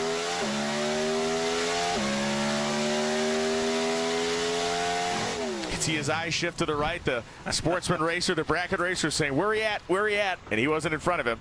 Bo Butner moved on to the second round. Now he has to face Aaron Stanfield. He's out of the frying pan into the fire, Tony. Well, he has one thing going for him. He does have his pick of lanes. Janik Brothers Racing, JC3 Energy, the sponsors for Stanfield. Stanfield, a 13,000th of a second advantage, leaving the starting line. And he will maintain it to the stripe as Aaron Stanfield, 699.5 at 195 miles an hour, victorious over Bo Butner. Yeah, maybe Bo Butner on the starting line may have laid up a little bit too much. He was only 200ths of a second behind in terms of performance, but when you allow an Aaron Stanfield to get out just a little bit, well, that was just enough to allow Aaron to get to the finish line first. Smooth and fast, but not quick enough. We'll see Bo Butner next week in Sonoma, California.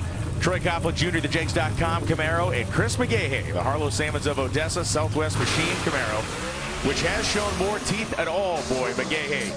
Unfortunately, you are not going to be competitive in this category with a reaction time that begins with a 1. Troy Coughlin Jr. is heading to a semifinal round, shaping up to be the best race of this young man's season so far. Well, to compound the problem for Chris McGahey, he did encounter some bad tire shake, tire slippage, but this is the best that we have seen Troy Coughlin Jr. as well as Chris McGahey in a long time.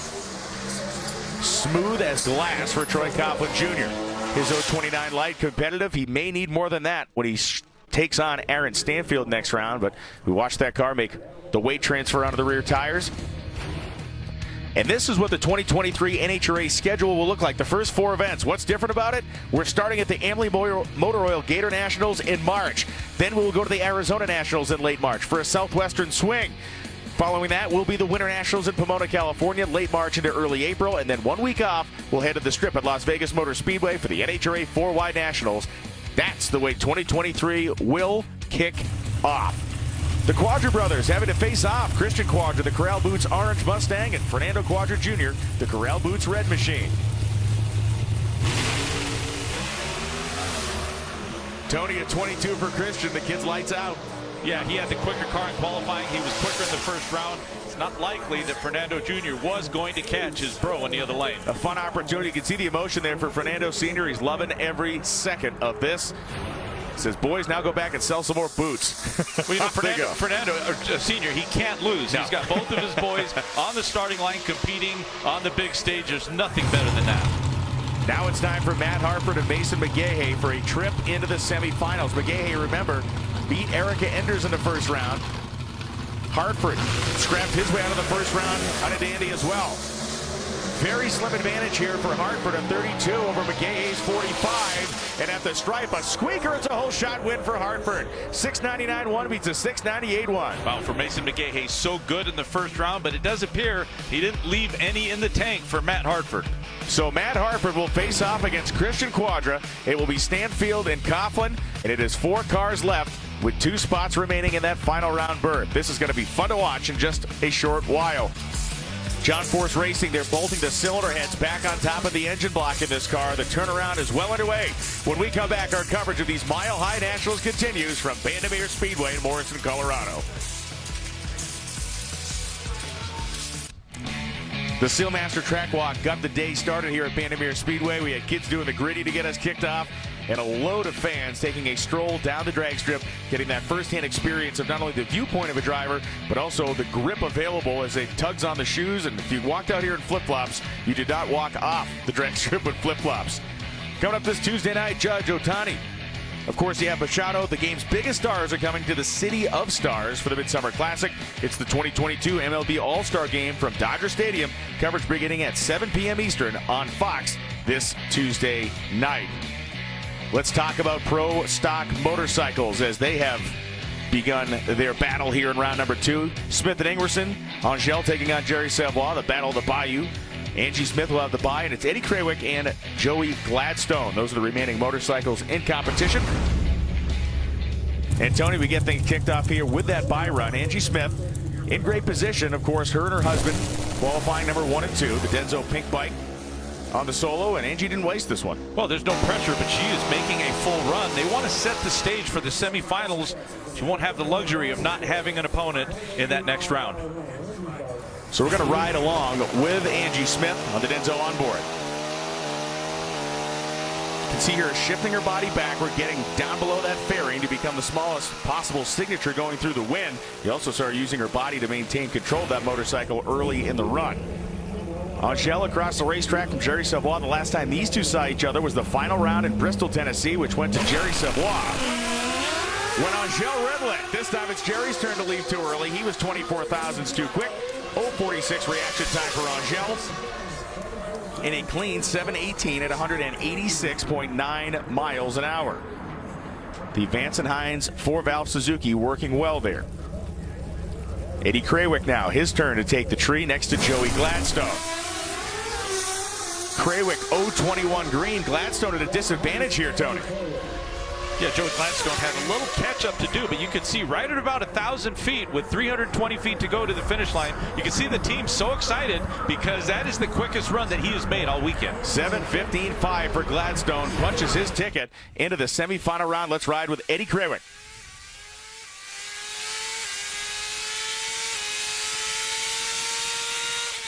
Tony, a lot more physical. I'm sorry, a lot more physical when you see it from that view. He hit his shift points, just did not quite have the horsepower that Joey Gladstone had available, and Gladstone knocks out fast Eddie Krawiec.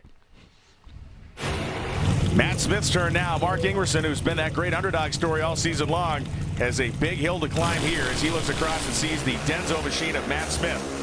Ingerson in 0.17 light, not taking any chances up there, but man, this thing is a bulldozer. Well, and he picked up the performance, but you talked about the gritty earlier.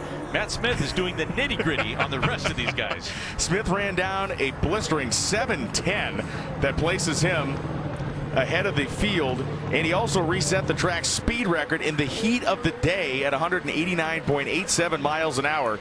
There's not a sandbag within a country mile on that motorcycle. Matt Smith and Angèle, and it'll be Angie Smith and Joey Gladstone. It seems, Tony, we may be on a collision course for a husband and wife final round in Pro Stock Motorcycle.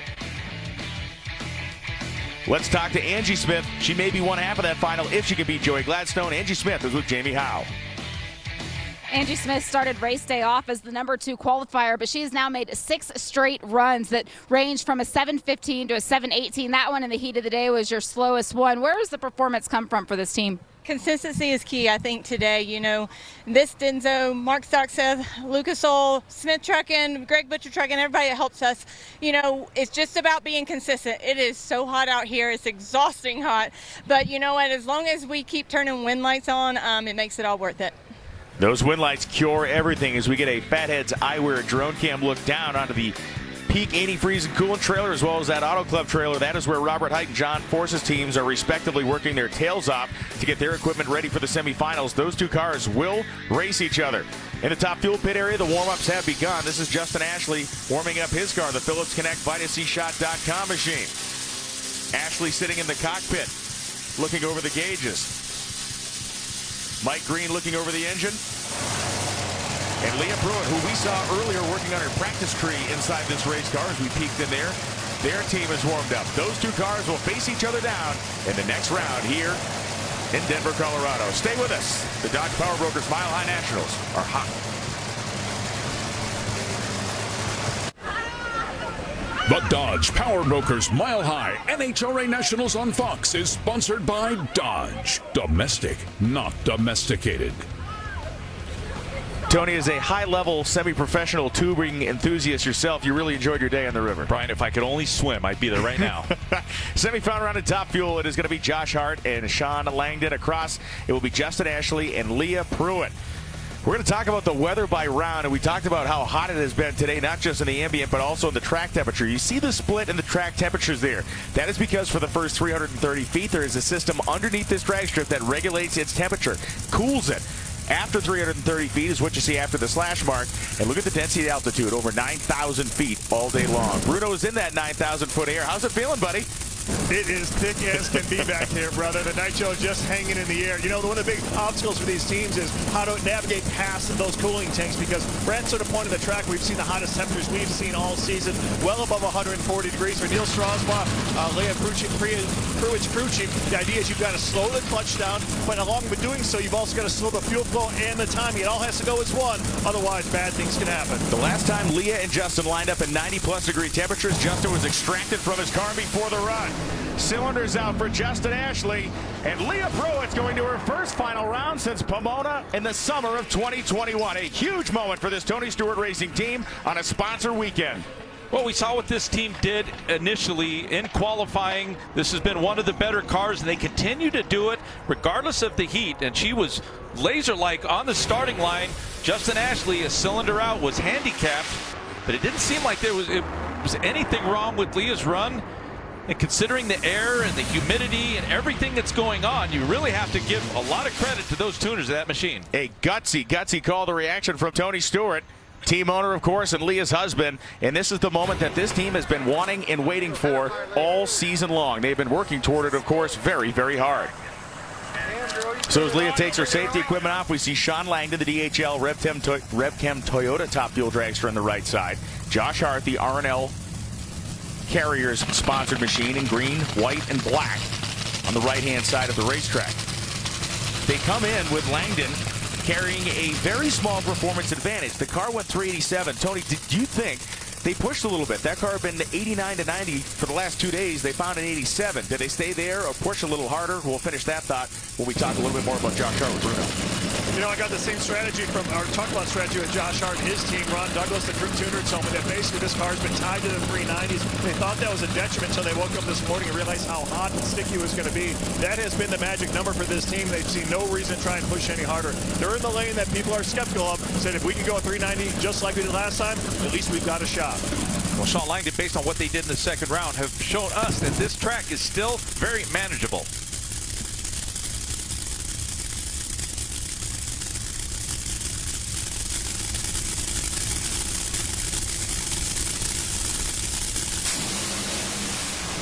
Langdon the better of the two. All the pipes are lit, except a couple for Hart at the end of the run. Sean Langdon going to another final round. It was just a couple of weeks ago in Bristol he was in one. And there's that number, the mark of the beast, 3.900. This thing is unbelievably consistent. Yeah, I mean, they've been doing this all weekend. Well, not all, yeah, all weekend. Even when it was cool, they were plugging in that number. And while they seemed like they were at a disadvantage, well, that kind of setup works to the T on a racetrack like this. And in every increment, he was ahead of Josh Hart. Slightly better off the starting line, slightly better at 300 feet. All these incremental times are measured by those orange blocks. There lies a reflector that bounces a signal and tells us when that car, how that car is performing at 60 feet, 330 feet at the 8th mile. And it was Sean Langdon from the start to the finish.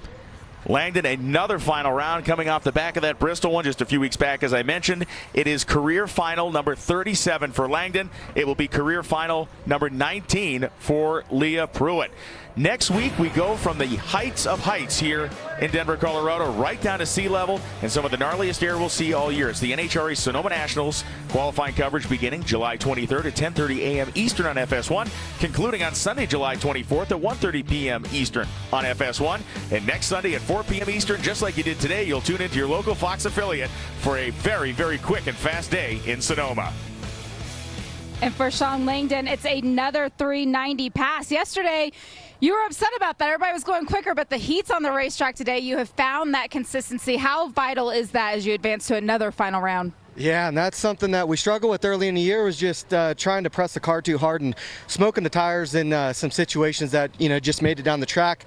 May have succeeded a little bit better, but, with Jason and Kurt and Connie and the whole DHL group, the primary focus the last couple races is just giving us a chance on race day and showing them all what we can do. And it's just been the consistency. That's really been the big difference. I've just been trying to hold my own on the start line. I just kind of feel like we got a good car.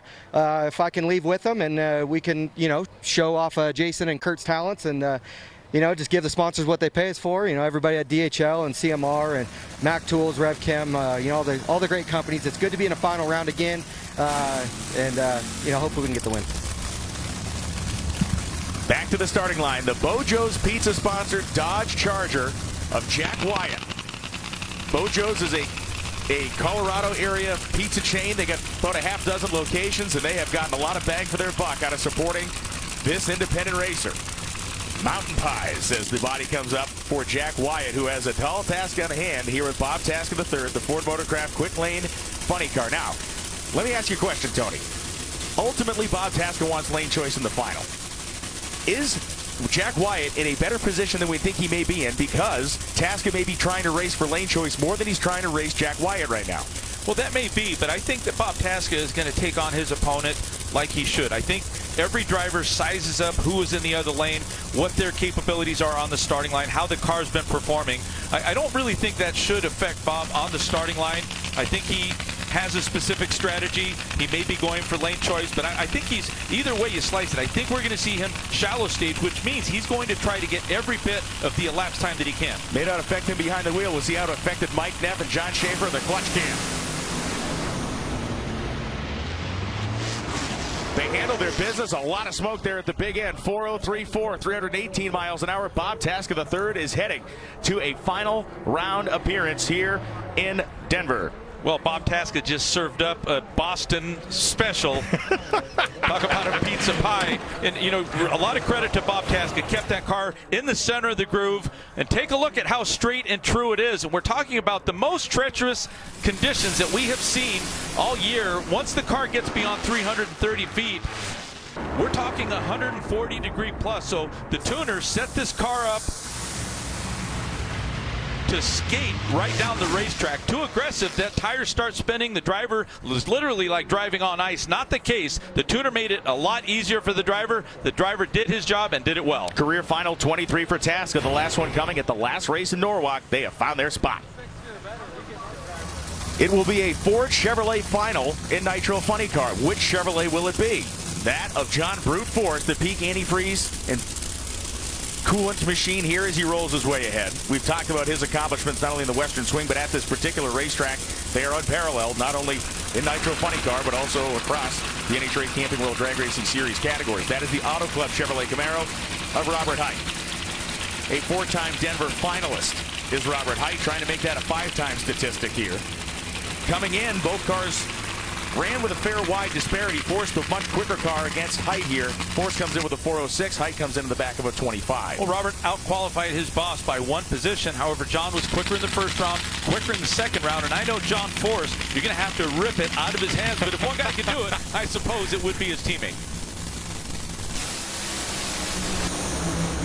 Robert ripped off the starting line. And Robert Hight wins on a hole shot. 4:04.1 beats a 4:03.3. Hight's car faltering at the end of the racetrack, but Force could not catch him in time. It is going to be career final number 91 for Robert Hight. Robert Hight is going to suffer the consequences after he leaves on his boss. But you know, that's one thing about Robert Hight. He's so good. He's so consistent. He is not going to cut you any slack on the starting line, even if it's the guy he has to report to Monday through Friday.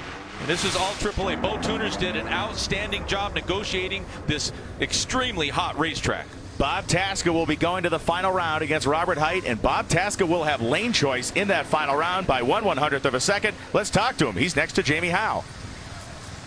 And that lane choice is a big confidence booster for Bob Tasca. He's been in the left-hand lane all day, but that was the third motor in the car. When the guys are thrashing in the pits like this to get you turned around, how does that affect your focus when you pull up to the line? I'm more nervous in the pits watching these guys put this car together, but I wish we could take the fans and put them back in our pits. These Motorcraft guys are working so hard. I tell you one thing, you better bring motors when you come to the mountain. We used up 3. We got another one in the trailer if we need it. Can't wait to get to the final round, and I think we're going to stay in that left lane. Fun. 2 finals in a row now for Bob Tasca III, and it's the second time in a row we've seen Bob Tasca race Robert Hight in that final. We know Leah Pruitt is making her way to the final round. We know Sean Langdon will be her foil in that final round. We know Bob Tasca in that Ford Motorcraft Mustang will be taking on the Chevrolet Camaro of Robert Hight, sponsored by the Auto Club out of John Force Racing. When we come back, it's Pro Stock and Pro Stock Motorcycle.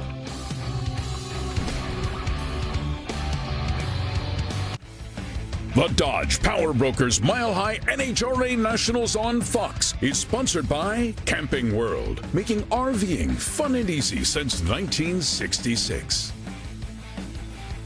We are back here at Bandimere Speedway. Beautiful look at the Red Rocks Amphitheater, the FVPparts.com.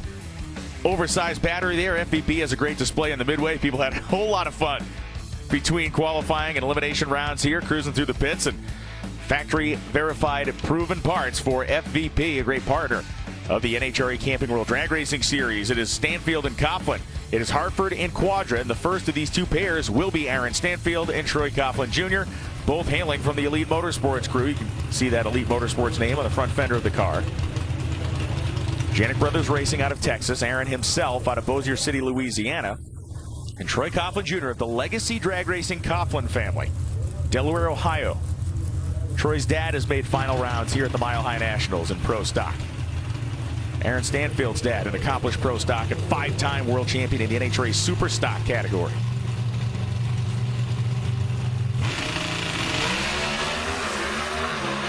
Stanfield on the gas first with an 0:21 reaction time. Coughlin is an 0:34 light, a very fast car, but it will be Stanfield. 698.6 at 196.59 miles an hour for Aaron Stanfield, an 0:21 reaction time. Without Erica Enders, this guy is head and shoulders above everybody else. Well, we've seen Erica, we've seen Aaron. That's really been the talk of Pro Stock. And we really couldn't figure out, well, why is not Troy Coughlin Jr. He's a team car, Bo Butner, but we've seen a great rebound from Troy Jr. in the Jegs machine from Bo Butner, but just a little bit stronger and really getting that kind of performance back he had in qualifying. He needed it. He was slower in the second round, but a big win for Aaron. The 12th career final round for Stanfield, and we don't have to go back far. This is Bristol, Tennessee, just 2 races back as we see him line up against Erica Enders. Erica looked to be in a good shape here. She had a massive catastrophic engine failure. Stanfield had his own problems, jabbed the car back into gear and said, 23 skidoo, I'm getting the Wally. Yeah, that's really good instincts for Aaron. And that earned him the win. He saw the difficulty that Eric was having. It was just smoke, it wasn't fire, and that earned him that trophy. On Father's Day weekend, no less, his dad Greg was on the property. They celebrated together. The Rob's Automotive Collision Center, CIP1.com, Total Seal Piston Rings Camaro of Phoenix, Arizona's Matt Hartford. You've been through it, Tony. This has been the first 6 races of this year for Matt Hartford. Complete frustration. You've been through seasons like this, but it seems to be coming his way. Well, when you put that much work into it, it is frustrating, but, those are the times that really make you better. And I think for Matt Hartford, they can enjoy, not necessarily the moment. I mean, they're going to enjoy the moment if they can get to the final round, but they're going to have to go through a very tough Christian Quadra. If anybody owes Christian Quadra anything, it's Matt Hartford. Christian Quadra beat him on a triple hole shot in Vegas, and Matt was very sour about that fact.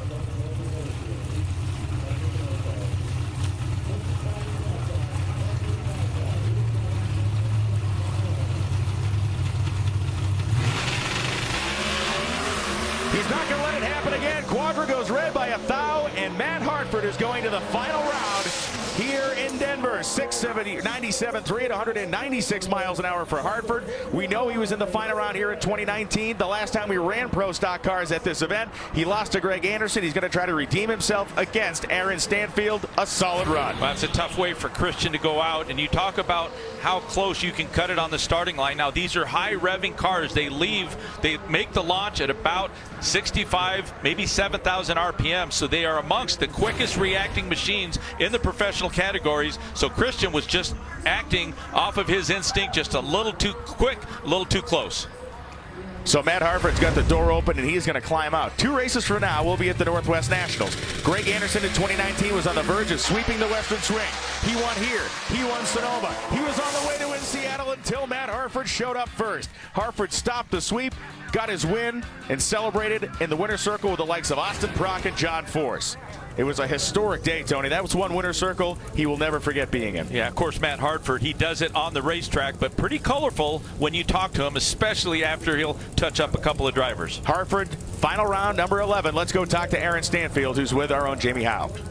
And that 698 was Aaron's best run of the day so far. He was our #1 qualifier, but you said you've been off personally a little bit today. That was also your best light with the 21. What did you do to turn it around? I'm just trying to get focused and take advantage of this fast hot rod. We've struggled a little bit today with the race car myself, and I think we turned it around that run. So we want to do some more of the same in the final. Thank you.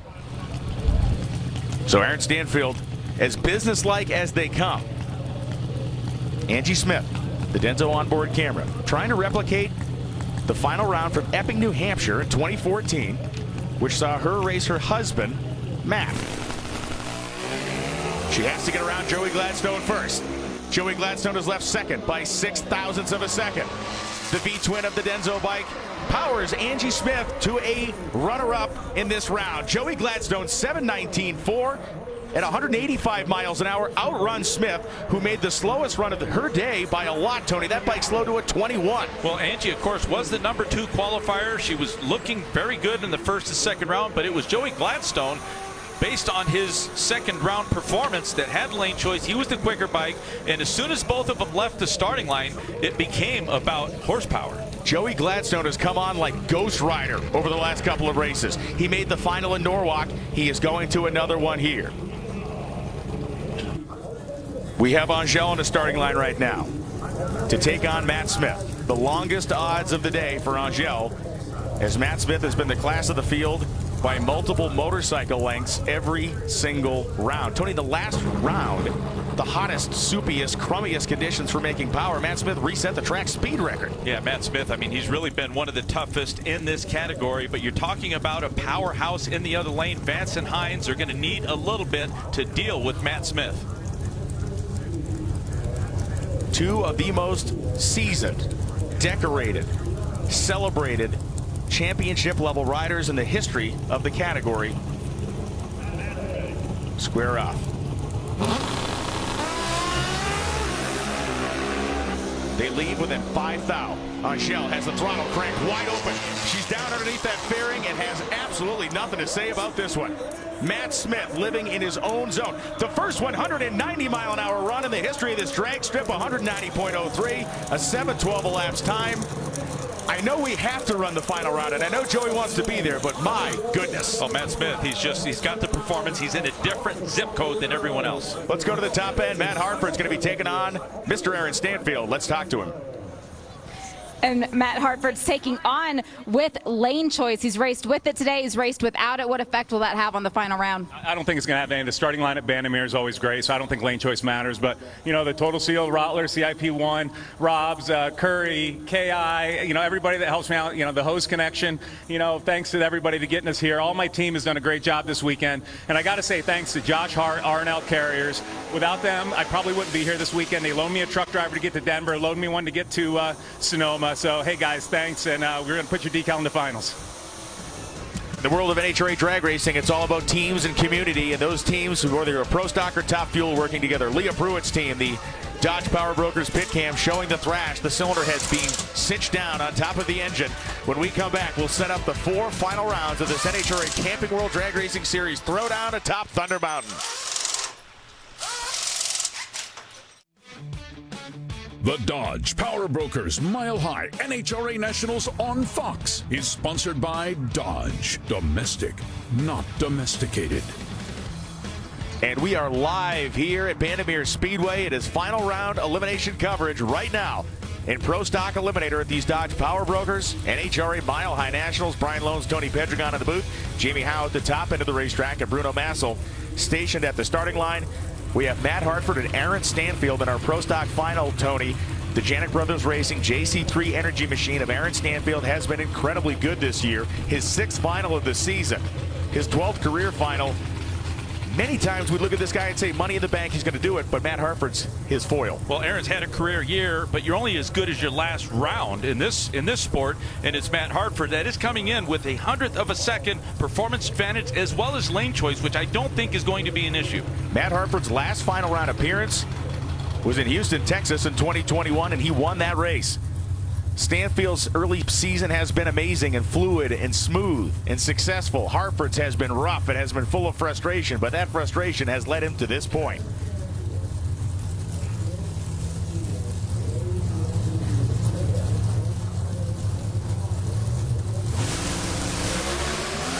They leave Matt Hartford nearly perfect at 004. Aaron Stanfield sees a whole lot of that.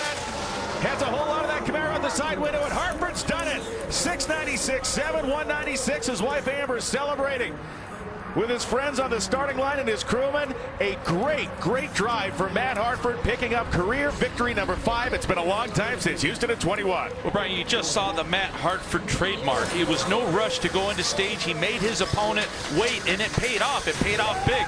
0.04 of a second. This race, in terms of performance, was close. I do believe that Aaron Stanfield saw Matt Hartford just pulling away, gapping him. I believe he shut the car out because he realized there was not enough real estate to make up that whole shot. Incrementally speaking, the cars were running nearly identically, but it was Hartford's advantage. 37/100ths of a second off the starting line that provided that big distance. We saw it about the 8th mile between these cars. This is a long time coming for this team, and once again, Matt Hartford can be considered somebody capable of not only winning races, potentially winning a championship. The smile is leaping off of his face, and he is with Jamie Howe. As Matt Hartford pulled around the corner, you could see him pumping his fist, and you could hear him yelling inside of the car, inside of the helmet. The challenges have been aplenty this year. You overcame him this weekend to get this first win. How rewarding is it? Oh my God, we came here 19. We should have won the deal there, but Greg had a better car than us. But we come here this weekend knowing we had a good platform. We qualified really well, and then the last session we kind of screwed up. But you know, the Total Seal CIP1 Camaro has been it's coming around. You know, I'm starting to drive a little bit better. 004. I'm going to use Jason Line's line. My foot must have slipped off the clutch. But, you know, everybody, you know, at Rottler and Summit and Jason Curry for all your help and the hose connection. And Rob, you know, we want you to get out to a race. Sorry, I'm still looking at this time slip. 696 in these conditions. My crew is badass. I mean, Eddie and Chris, Adam and Amber. We turned this car around in 20 minutes. We would have not been able to do it without the assistance of the KB guys. They came over, jumped right in, helped us. Everybody can count them out, but we're coming. So Matt Hartford, congratulations on the Pro Stock victory, the Pro Stock Motorcycle Final. Joey Gladstone riding that high-winding Suzuki inline 4-cylinder machine. You see him in the black leathers here on the right side of your screen. The biggest problem he has in life right now is that man, Matt Smith, the Denso bike.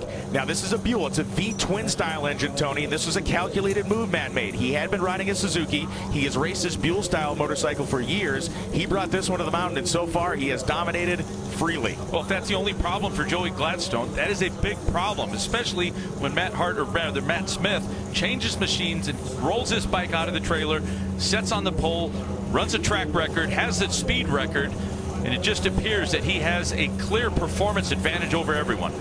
Maybe somewhat freeing for a guy like Joey Gladstone to understand the only shot he really has here is to absolutely weld Matt Smith to the starting line. And he's going to try it. He has 3/100ths of a second advantage. Normally in this category, that is lights out, ends of story, but not this weekend. Another track speed record for Matt Hartford. 7:09.7, 190.22 miles an hour. Gladstone a game effort at 7:16, but that is a wrecking ball with 2 wheels attached to it. Well, Brian, this is nothing short of amazing and impressive. And take a look at the whole shot by Joey Gladstone, and he is ahead. He is leading this race up until 700-800 feet. In terms of performance, the elapsed times were pretty close, but it was the 300ths advantage on the starting line that had Joey ahead by about a half a bike. But from that 700-800 foot mark to the finish line, and too bad we're not running a 900-foot racetrack, but this is a quarter mile, baby. 2 finals in a row for Gladstone, not a win yet. Let's go talk to the winner, Matt Smith with Jamie Howe. It is the 34th win of Matt Smith's career, second of the 2022 season. But when you come out from start to finish with just dominating performance, how does that change the way you think about this week? You know, that bike's pretty badass. That Denso, Lucas Oil, Mark Stock Seth, Greg Butcher Trucking, Smith Trucking, all the guys that help us, Nate, Ferris, my wife, Amy, Scrappers Racing, Elite Performance, thank y'all a lot. Appreciate it. I don't know what we're running at Sonoma, but we'll be fast there too, I promise. He typically is a man of his word, just like his father when it comes to things like that. Steve Johnson's points lead is all but evaporated. Angel 10 points behind, and Matt Smith, who was mired in that 5, 6, and 7 spot, has come back from the grave. He is now 19 points out of the lead, and he is seeking a 6th world championship in this category. And Joey Gladstone, his great ride today now has moved him within 50 points of the lead. Things are never and have never been tighter in Pro Stock Motorcycle than they have been this year. Hartford climbing atop the roof of that Total Seal Piston Rings Camaro. He has got the Wally over his head as his crew including his wife Amber, roll up to celebrate. And boy, they will celebrate. In Pro Stock Eliminator, Erica Ender's points lead has shrunk to 35 over Aaron Stanfield. Kyle Koretsky and Dallas Glenn in there. We see Matt Farford has begun to make a move. He is now in the 7th position of the top 10 in Pro Stock points. We will be running the Top Fuel Eliminator final round next, as the cars have rolled into position. And this one is one worth talking about, Tony. Sean Langdon, the DHL Top Fuel Dragster. And the Dodge Power Brokers top fueler of Leah Pruitt. The race sponsor also sponsoring this team, the Tony Stewart Racing Top Fuel operation. They have won a Nitro Funny Car. They have never won as yet in Top Fuel. We go back to the 2020 U.S. Nationals. Leah Pruitt raced Sean Langdon. These two have history that goes far beyond the racetrack, and there are parts of both of them that relish racing each other. At the U.S. Nationals, Sean Langdon took care of business over a tire-smoking Leah Pruitt in his DHL Top Fuel Dragster, a U.S. Nationals winner. Where's your head at here, Tony? Well, let's call it like it is. There is a bit of a rivalry between these two drivers. On any other day, it would be Sean Langdon that I would be saying has a good car. It's consistent. He's more than likely going to get off the starting line first. But on this day, today, it appears that Leah has a nice little rhythm, a nice little groove. It's really their race to lose. She has been driving with a fluidity, with a smoothness on the starting line, and seemingly with a calmness in the pits that we've not seen so far this year. And Sean Langdon is a tactician of drag racing. He is a pinnacle race driver in this sport. No moment too big, no race unwinnable. And now we talk to Bruno Massa on the starting line. Bruno, we normally run Top Fuel to finish an event. Why are they running ahead of the funny cars? Well, you know, we had a quick turnaround today between the rounds, especially with the broadcast we've got here on Fox. Thankfully, what they did was that Bob Task and his team blew up a 4th motor here today, so they had to swap again. And with this quick turnaround time, it took them a few extra minutes, so they put Top Fuel in front of them and allowed Bob to finish up getting that motor installed, so he'll be ready for the final to take on Robert Height. Little shucking and jiving, Tony. That's the name of the business here in the sport of drag racing. Tony Stewart last night won on dirt in his SRX series. As we are being told that Sean Langdon's car, read the body English, is being shut off. You have an official looking under the car. There appears to be a leak. Leah Pruitt has won the Mile High Nationals for the 2nd time in her career. The second the front wheels of that car enter the fully staged position, that team is going to go berserk. They had teething problems to start with. The team has molded themselves. They have worked together. They have formed chemistry, and now they're winners.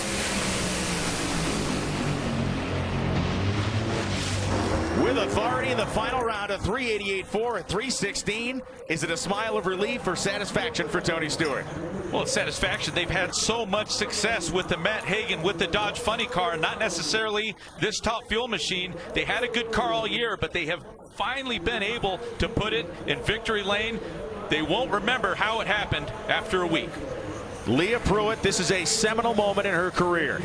It is officially the beginning of a new dawn for her driving career as we go to the starting line with team owner Tony Stewart. And it's big hugs all around for a big weekend for team owner Tony Stewart. He got another victory last night. Tony, if I can grab you for one big second here, I know you've been waiting for this to happen for a while. I know you said you were going to be patient. They got it done here today. How has this build been for you in terms of getting to this point?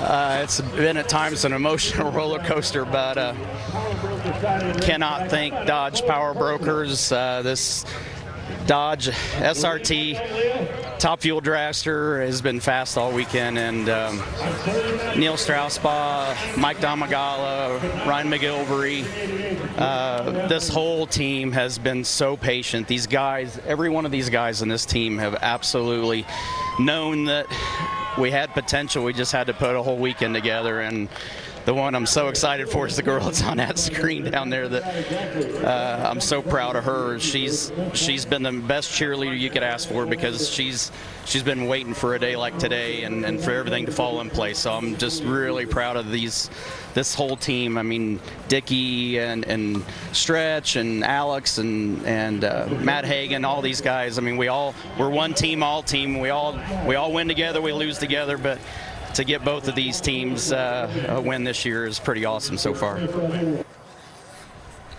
His voice measured and emotional. Now we go to Jamie Howe and Leah Pruitt.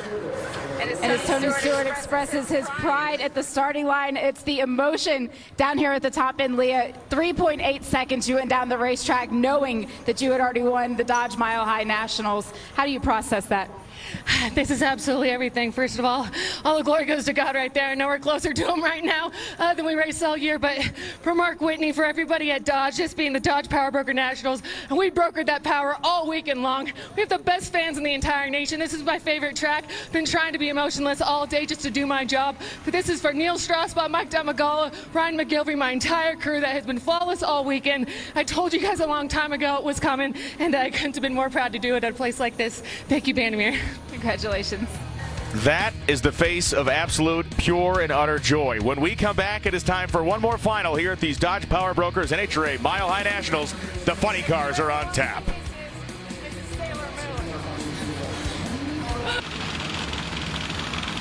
The final pair of nitro-burning monsters on the mountain have been ignited. Bob Tasker III and Robert Height.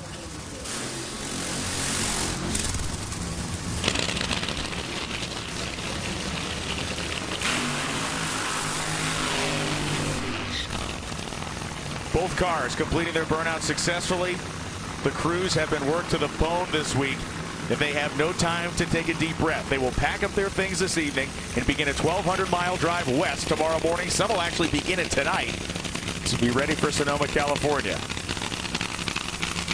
And Tony Stewart has made his way to the top end of the racetrack, and this goes far beyond owning a drag race team.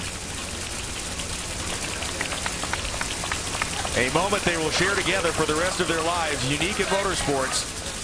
The smile's very genuine and authentic, as Bob Tasker III is well beyond smiling at this moment. He carries with him that frustration from 2 weeks ago of losing to the guy opposite him, and he carries with him the better race car now. Yeah, and I don't think Tasker is concerned about the engines they've gone through. They really haven't. They're running these cars a lot harder. They're putting a lot more stress on them, but I don't think they did a lot of damage to him. His focus right now is getting off the starting line and trying to prepare himself for the unpredictable. They lead within 8,000. Robert Height is going to drive away, and he wins the final round of the Mile High Nationals. 4:06.5, 311 miles an hour. It is Robert Height handling his business. Both drivers were spectacular on the starting line. A 40 light for Height, a 48 for Tasker, but ultimately he had a 7-cylinder engine, meaning Bob Tasker. Yeah, that was the beginning of the end. A good launch for both of them. This was a lot like we saw a few weeks ago in the Norwalk final. Let's go to the starting line now with Bruno Massel.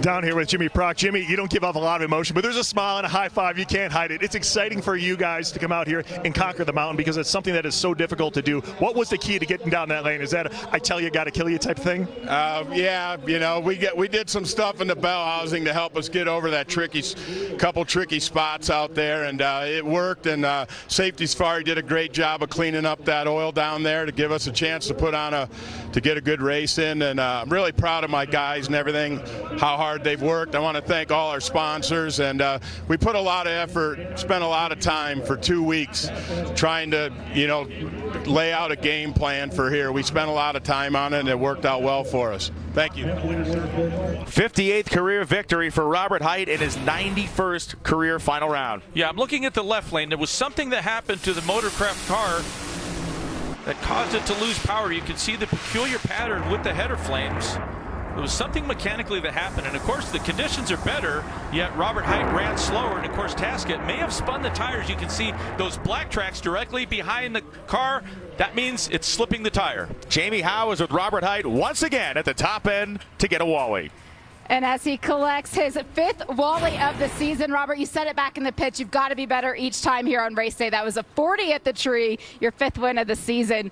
What momentum does this give you for the rest of the swing? Oh, this is you can't sweep the swing unless you start here. And good job, this Auto Club team. Their back was to the wall all day. Okay, we didn't have lane choice the last 2 rounds, and that was a masterful job of getting this race car down the track that Jimmy and Chris did on a little tougher lane. So, hats off to those guys, the Auto Club guys. They really earned their keep today. Frank Teagues was here this weekend with Flavor Pack and Montana brand. This trophy is going to him. He deserves it. Yeah! Congratulations. The effect of those 7 positive and negative G's on the human body, you can hear it in the huffing and puffing of Robert Height. Height now 95 points ahead of Matt Hagan.